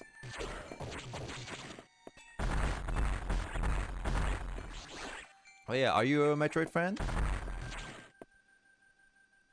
Let's see. Don't worry about what the time. I recommend getting it's any gamer to give it a try. It makes playing your favorite games more fun. Life. Maybe so, but I always like playing. I personally like playing. That does not work for me. I personally like playing games on the replay value, just experiencing the game again. That's how I find fun. I mean, definitely it's different from person to person. Speedrunning is definitely different from person to person. And not to nag on speedrunning, for sure. I actually do enjoy legit some good speedruns. Whether it just be someone trying to accomplish a sub goal, or like the fastest times ever, or like just like casual peating as like the GDQ channel. It's always nice to see like how it goes and like how a game functionally plays. It's just like it just gives a more perspective on like how does this game really work, and that's what I really want to see. It's like sometimes just like seeing how the game is made and broken is sometimes really fun to see. It's not everyone's cup of tea for sure, but for me, it's definitely like interesting game to watch.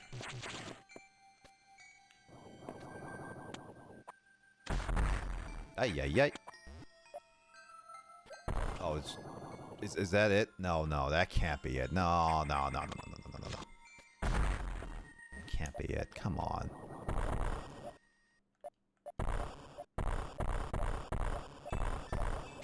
You're gonna get the special bomb. One of these days, I'm gonna get a special bomb. That doesn't feel right, like they did like that. Whatever.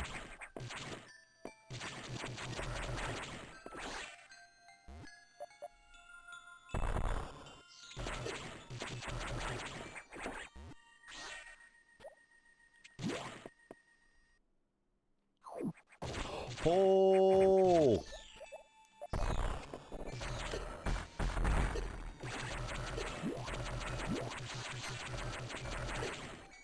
Oh, I got pushed out. Wow. Okay.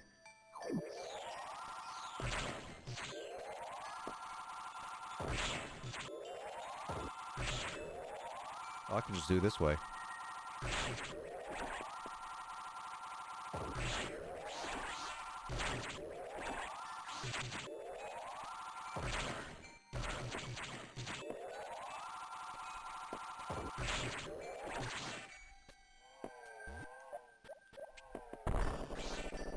There we go. Especially when the game is not speedrunning in mind, I bet you like the Dread speed. They're super fun to watch. I mean, I haven't watched a lot of Dread. I casually just watch speedruns. So what I see, and I usually watch speedruns of games that I really personally enjoy, unfortunately. So I haven't seen many Dread speedruns. I've seen like a couple, but not a whole lot.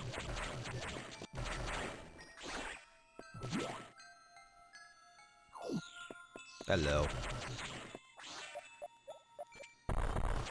Oh, come on, really?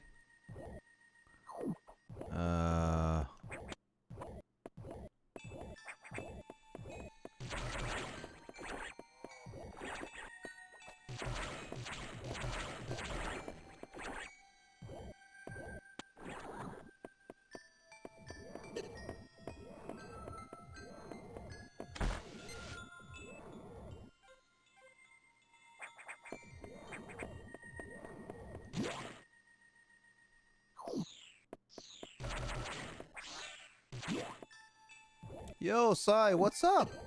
How you been doing, dude? Been doing well? Yo, yo, yo.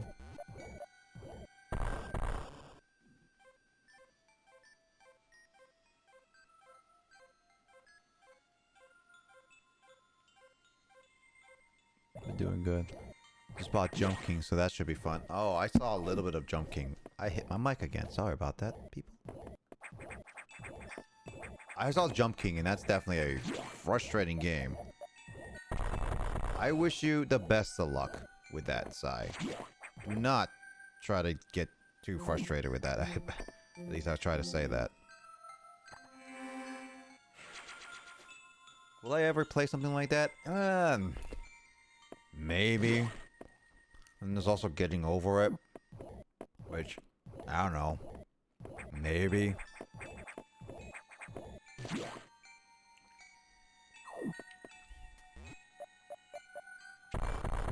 I don't know. Oh, there it is.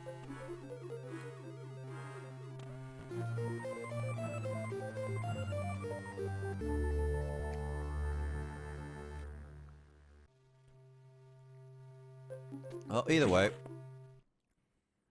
Good luck with Jump King, Sai. I wish you the best.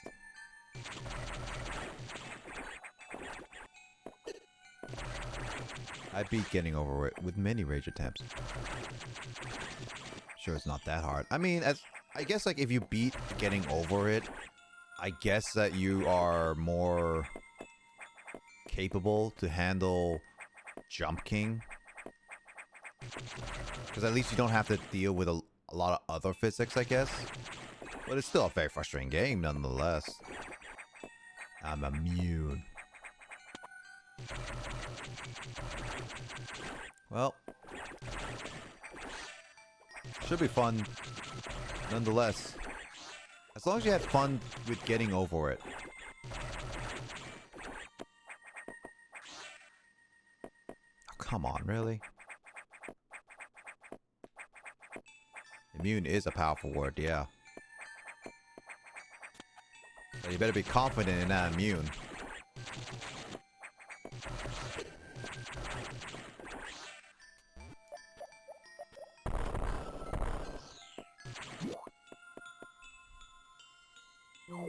This part is like Jump King. Yeah, a little bit.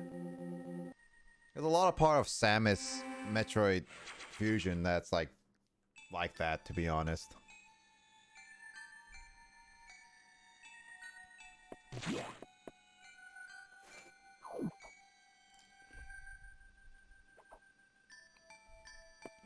Oh, hey.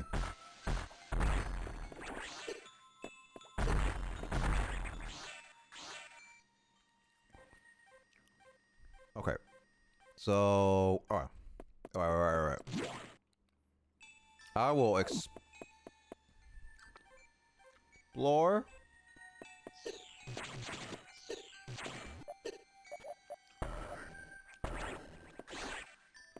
Right.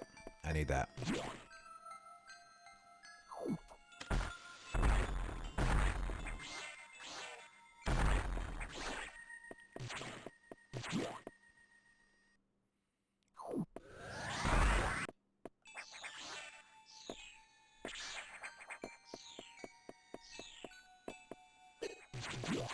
Alright, so I can get in here.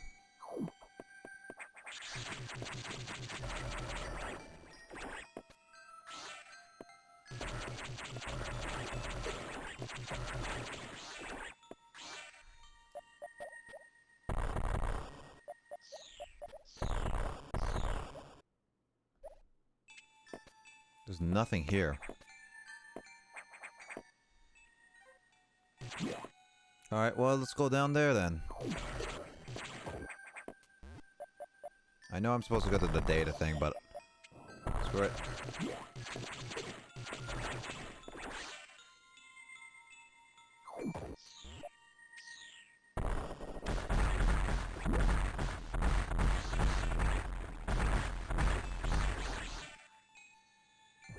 I got a lot of missiles.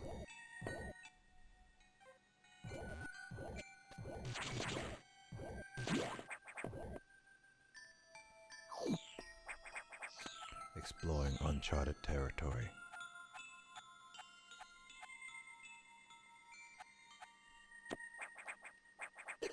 Yeah, I can't do this. I was supposed to come here later with the ice missiles. Oh, well. Time to go backwards.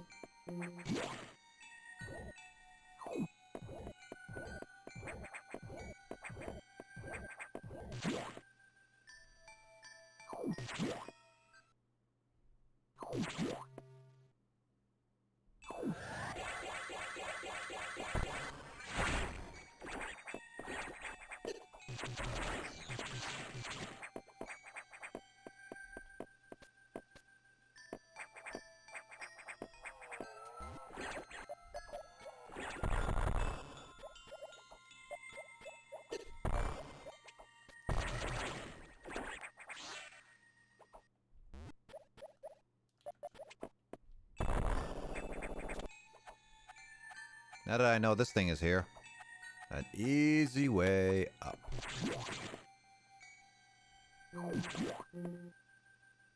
What does it sound like? It's like...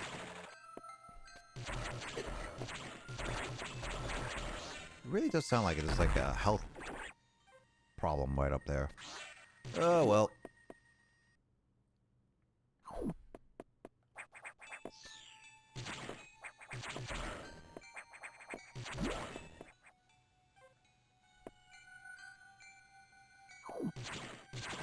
Ice missile.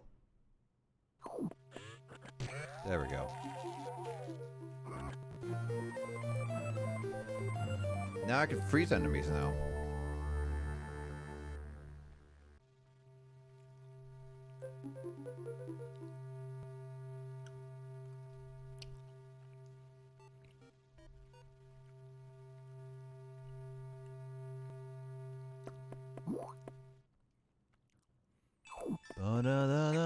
Oh. Hey. Hey.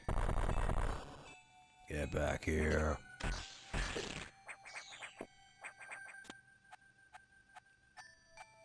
Get back here.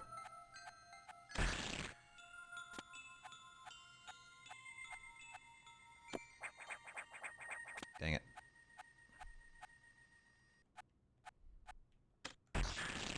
Come here, boy. Read it, boy. Oh, there's an energy tank. I wouldn't. You son of a gun. Why do I always fall for those things? You can freeze people. Yeah, I can freeze enemies. Yeah, so like this game just plays tricks on you. It's annoying. It's trollish. Okay, so I have everything that I need that I really care about in this current run through. Because like one thing about Metroid, about this site, is that Metroid let you come back when you have better equipment to get the last bit of stuff, or when you're able to open the areas. And I cannot open every single area.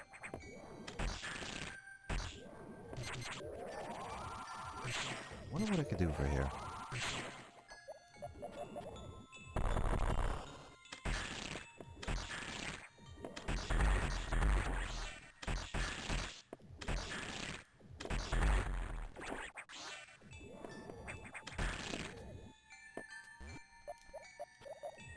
Trying to figure out what to do over here.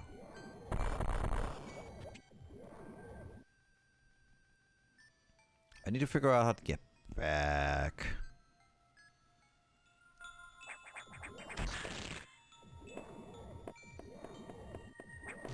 Yeah, I need to get like the last bit of equipment and stuff.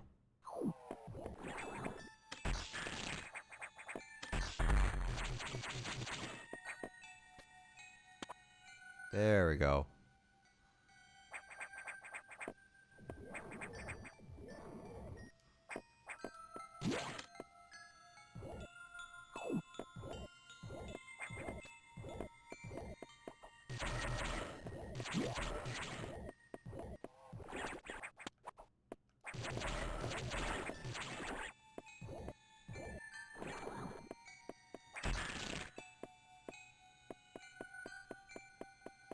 And this is why people... There's that. You watch anime? Yeah, I do watch anime. I haven't watched a lot of anime recently, but I do watch anime. What anime have you been watching? I'm not the biggest anime nerd as I was back in like when I was younger, but I do watch anime from time to time. I mainly keep up with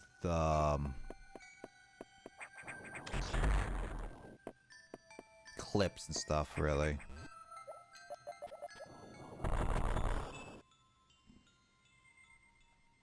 Oh, so that's why there's that entrance there. Now this makes a lot more sense why this is here.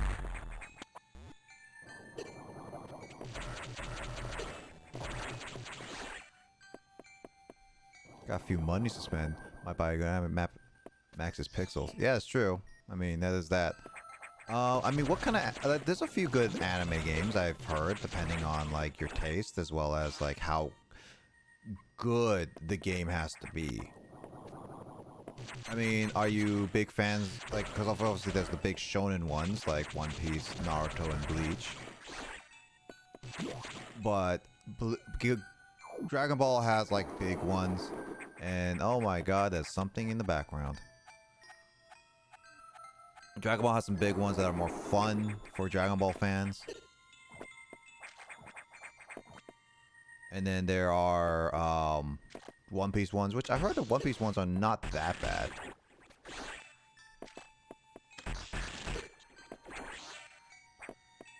I like the Pokeball ones too. What is that? Spaceship in the back? It's like a boss. What you saw is like probably the boss of the whole place.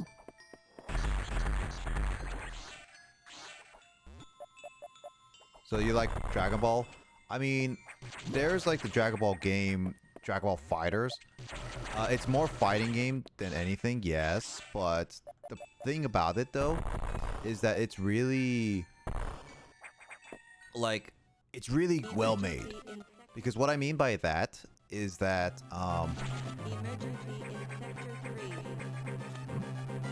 emergency. Emergency in Sector 3. Wow. It seems like a boss is gonna happen. Might do that before I end it off. Yeah, it's a recharge room, and I gotta save. But yeah, no, Dragon Ball game, there's Dragon Ball Fighters, which is really it's fast paced. It's definitely hard to master. But it's satisfying enough to introduce you to the Dragon Ball, like the competitive Dragon Ball scene. It's like Smash, where it's like there's easy combos for you to get used to, and then if you do more high-tech stuff, then you get really, really there. And then there is Dragon Ball Fighters is really good because the art style is really good. It's fast-paced. all the moves, all the characters, everything is referencing to the manga and anime.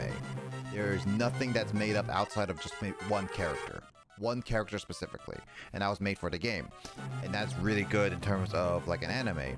Dragon Ball Kakarot is really nice, open world. It's a typical RPG, so it's more so, again, Dragon Ball fan oriented.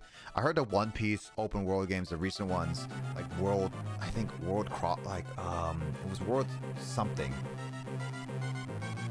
That one I heard was decently good. The most recent Naruto game was actually pretty good. Let's see. Bleach hasn't had any big games recently, outside of like old ones on like the DS or Wii era. Let's see. I mean, do you like specific anime games based on anime, or you like anime games in general? Like they have the anime aesthetic, but they can be fun. Like you don't mind. Emergency in Sector 3 PIYR. The area could melt down soon. It seems that the main boiler's cooling unit is malfunctioning.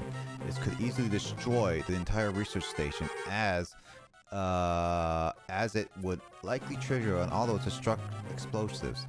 We have about 6 minutes. Hurry to Sector 3 and access the control room to the side of the main boiler room.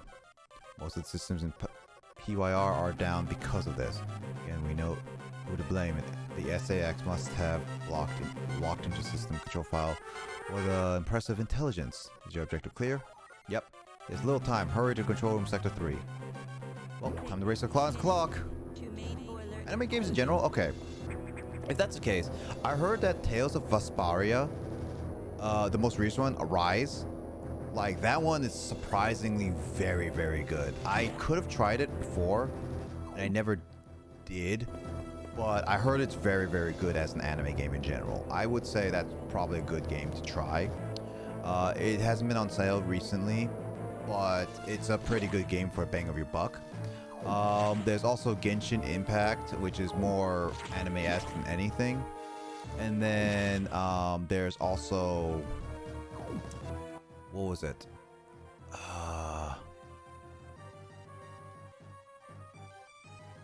I had an idea for one, and I'm blanking on it right now. Oh yeah, Xenoblade Chronicles X. Not like X. 2. You don't need to know the previous games necessarily to, like, get to have fun with that game.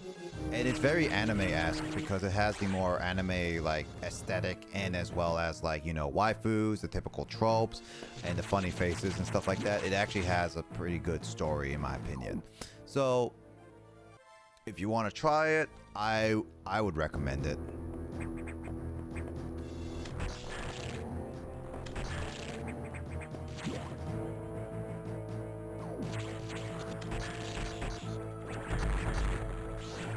Yeah, those are some like anime games I would recommend. I mean, Xenoblade Chronicles 2 unfortunately is on the Switch, so I can't exactly say for certain that it will be like something that you'll be able to, but those are some games I've heard and also some games I've played personally, and I can vouch for a lot of them.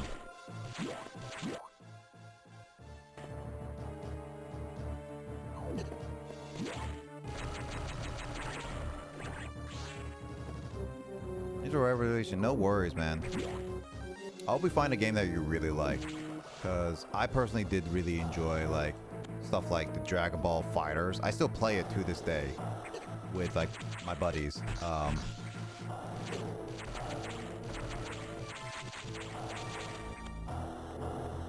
And it's something that I would say, like, I know if you're not a fighting fan, that's totally fine. It is meant for fighting games. But even casuals can play it. But if you're not really into it, it's like it kind of has that expectation, and you really could only really appreciate it if you really are a huge Dragon Ball nerd like I am.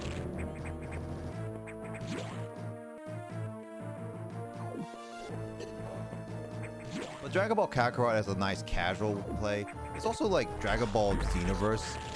Xenoverse 2 is still surprisingly getting supported. That one is fun and easy to get in, but it's very unbalanced in terms of like characters and like competitive nature and stuff like that. So online play is really a hodgepodge mess of like a lot of things. I enjoyed very much Xenoverse 1. That one got me introduced back into the Dragon Ball games that I really wanted to try for a long time. It's good, yeah. Very unbalanced, but good graphically. The Dragon Ball game. Yeah, no, I agree. Like, I haven't played Xenoverse 2 specifically, but I played the crap out of Xenoverse 1 a lot.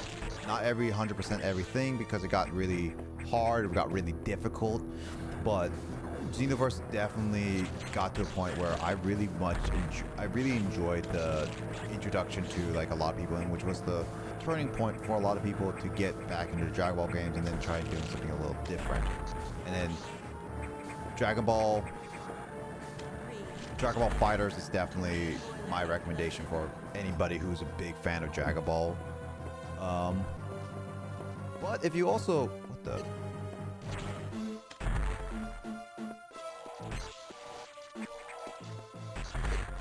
Oh, that guy hurt me. So he was a scientist that got eaten.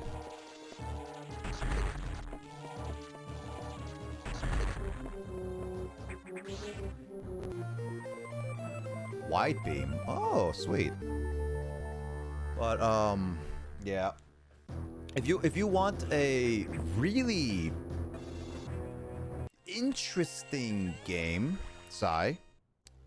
there's a couple interesting games that I would say. Like, if you heard the jump stars and stuff like that on like the PS3, PS4, I believe, and like even like the DS, something like that. Those are specifically Japanese games. There's one that was translated for English, but they have Japanese voice acting. Those are, I heard, decently fun. But Jump Force, however, Jump Force is a game that is actually getting delisted next month, by the way. So it ports so bad, it's so poorly done that if you just wanted to try it and just listen to some of the Japanese characters interacting with each other, go for it. It's getting delisted next month digitally. I'm gonna get it because of just, I guess, the novelty. I don't know, I'm a little sadistic in that regard.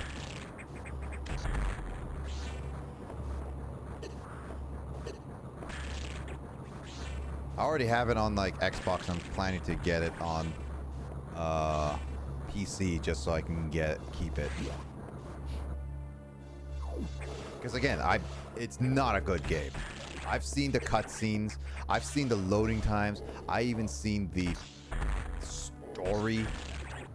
Oh, it's like it's all this budget went into getting the characters and voice acting. That's it. Its animations and everything design-wise is so awful. I was not even the biggest fan of the graphics, and yet they still went with it, so it's bad.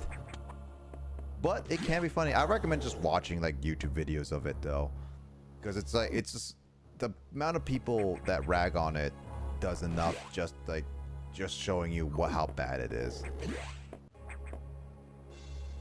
what I say.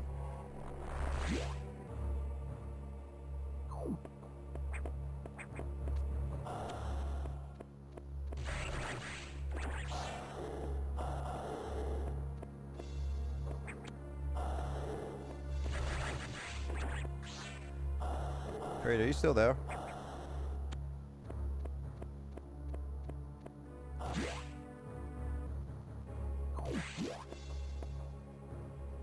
But yeah. Actually, speaking of Bleach, by the way, since the new anime is coming out like later this year, I'm excited to see more from Bleach because I've started watching Bleach more often. So maybe they'll come out with a game aside. maybe we'll get to try it. Also, yeah, Kraid, since I did the boiler thing, how far do you think I am right now? Because I'm probably going to be ending it off like around here. Anyway, because it is getting late. I want to keep myself not going for too long, no matter what. And as you said, like, I don't think I'm that far. 50%? Yeah, 50%. That sounds good. That sounds about a good stopping point for this one.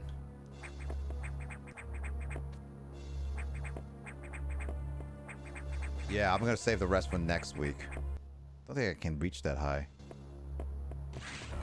And then going on for a later time. Exactly, yeah. Yeah, it's like I'm definitely gonna be continue this later. As Kraid mentioned, I'm already like 50%. Like, here's the thing. I played this game since like about 4 hours ago, Sai, and I'm already like 50% through this game. And this game can even be done within the 4 hours. Or less, actually. So, it really, like, I'm taking my time with it. Because I'm not speedrunning this game. I like to at least enjoy a game when I have it.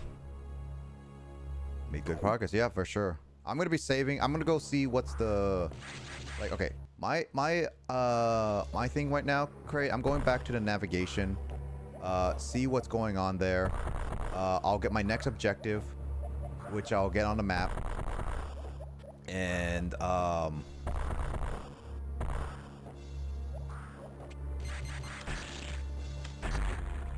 then I'll just end it off there. Go back there and save. Man, why do I have to save? Saving is for chumps. Dude, if anybody actually plays a game... Well, actually, I shouldn't say this like that. They're back in the day, NES games never save. Except like Zelda. Zelda was the first of its kind to really do it, and even then that was extremely rare.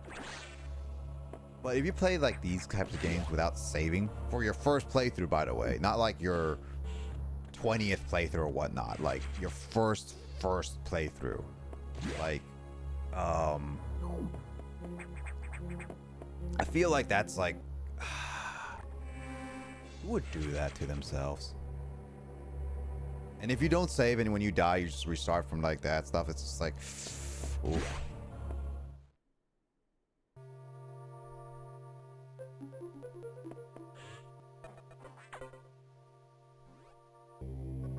The X mimicked a crew member. It all makes sense now.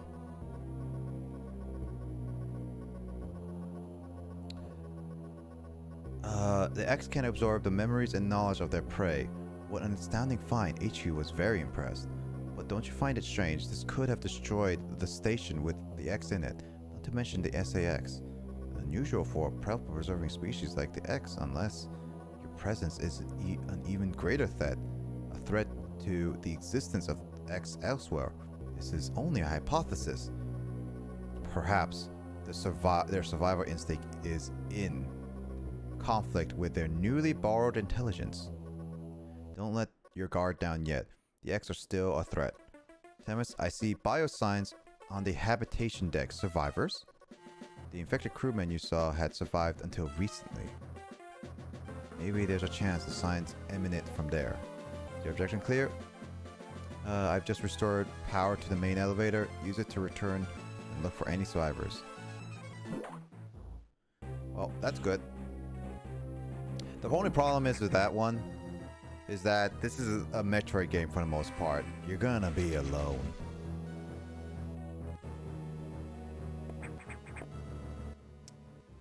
Alright, so...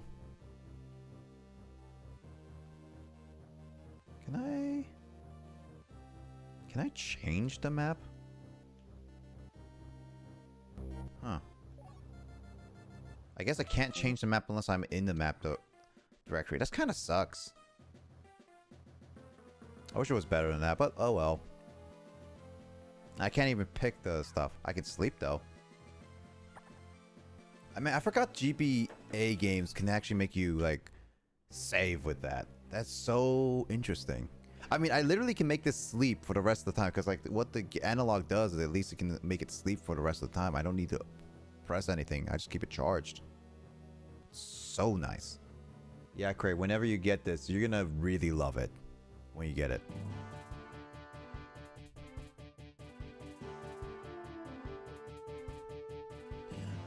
But yeah, the game is gonna be continued next week. I'm gonna be completing it next week. Let's see. Next week though, I'm gonna be continuing, like, I'm gonna try to aim to continue yeah,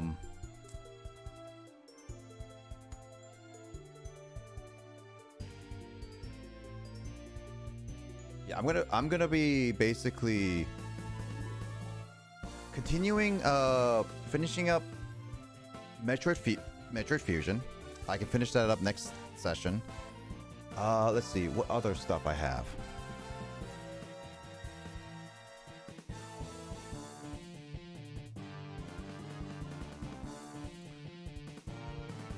Let's see. I'm planning to try to play more 4-player Ocarina if we can. And then I'm going to try to do more optional stuff with Chrono Trigger. I'm thinking about like maybe 2-3 more sessions of that, and then might be done with it. But we'll see about that. So I'm getting close to that one. I need to figure out Explorers of Sky more often. And then I need to continue up Great Ace Attorney because I'm getting closer to the ending of the first game. And I really do want to finish that first game first soon. So I'm going to be doing that. Yeah, but I think next week I'm also going to be aiming for Nuzlocking. So there's going to be a few games going to be put on hold again, but I'm going to be switching around. But yeah, next week I'm going to be doing my first ever Nuzlocke, by the way. So if you guys are interested in that, I'm going to be aiming for next week. I'm probably going to be aiming for Saturday as the date to go on, so like people can watch and watch it in a more timely manner. So yeah, next week is gonna be planned for that.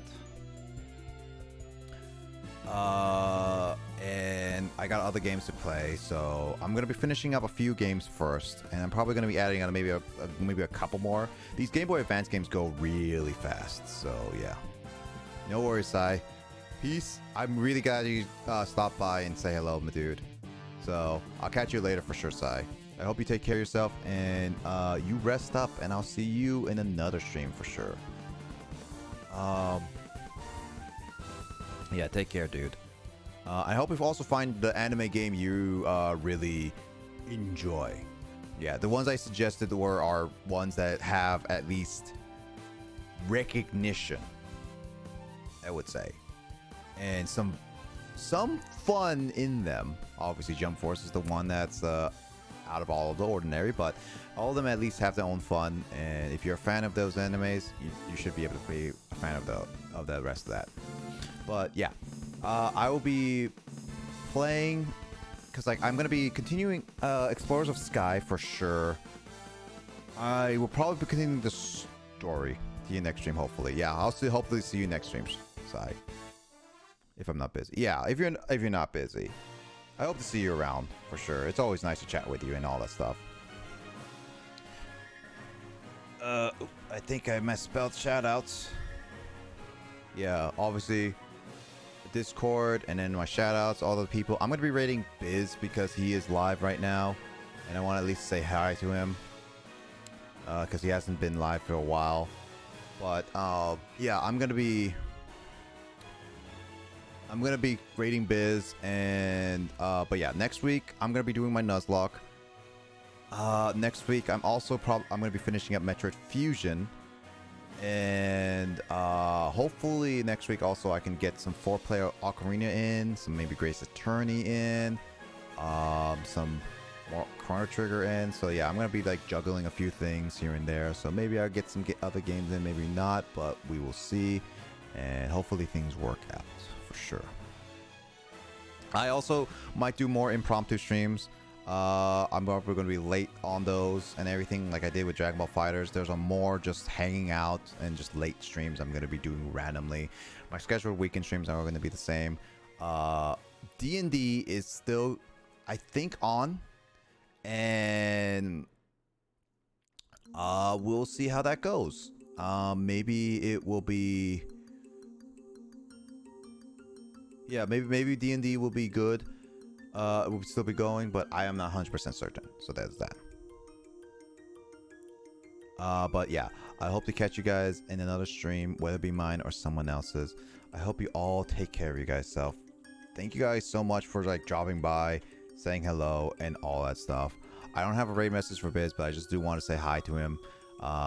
And everyone take care of themselves. Everyone stay safe, and everyone like, yeah, and just everyone just really just be safe and take care of you guys self, because I know we're going through a tough time, and we're going through a lot right now. But I definitely just want to say, I think it's good to just, you know, hang out with this. That's why I enjoy streaming with you guys. So yeah, we're gonna be rating Biz, and we're gonna say hi to him. I hope you all take care of you guys yourself for sure. And you know, I'll see you guys next week. Would it be mine or someone else's? I'll see you guys later. Ciao for now, guys.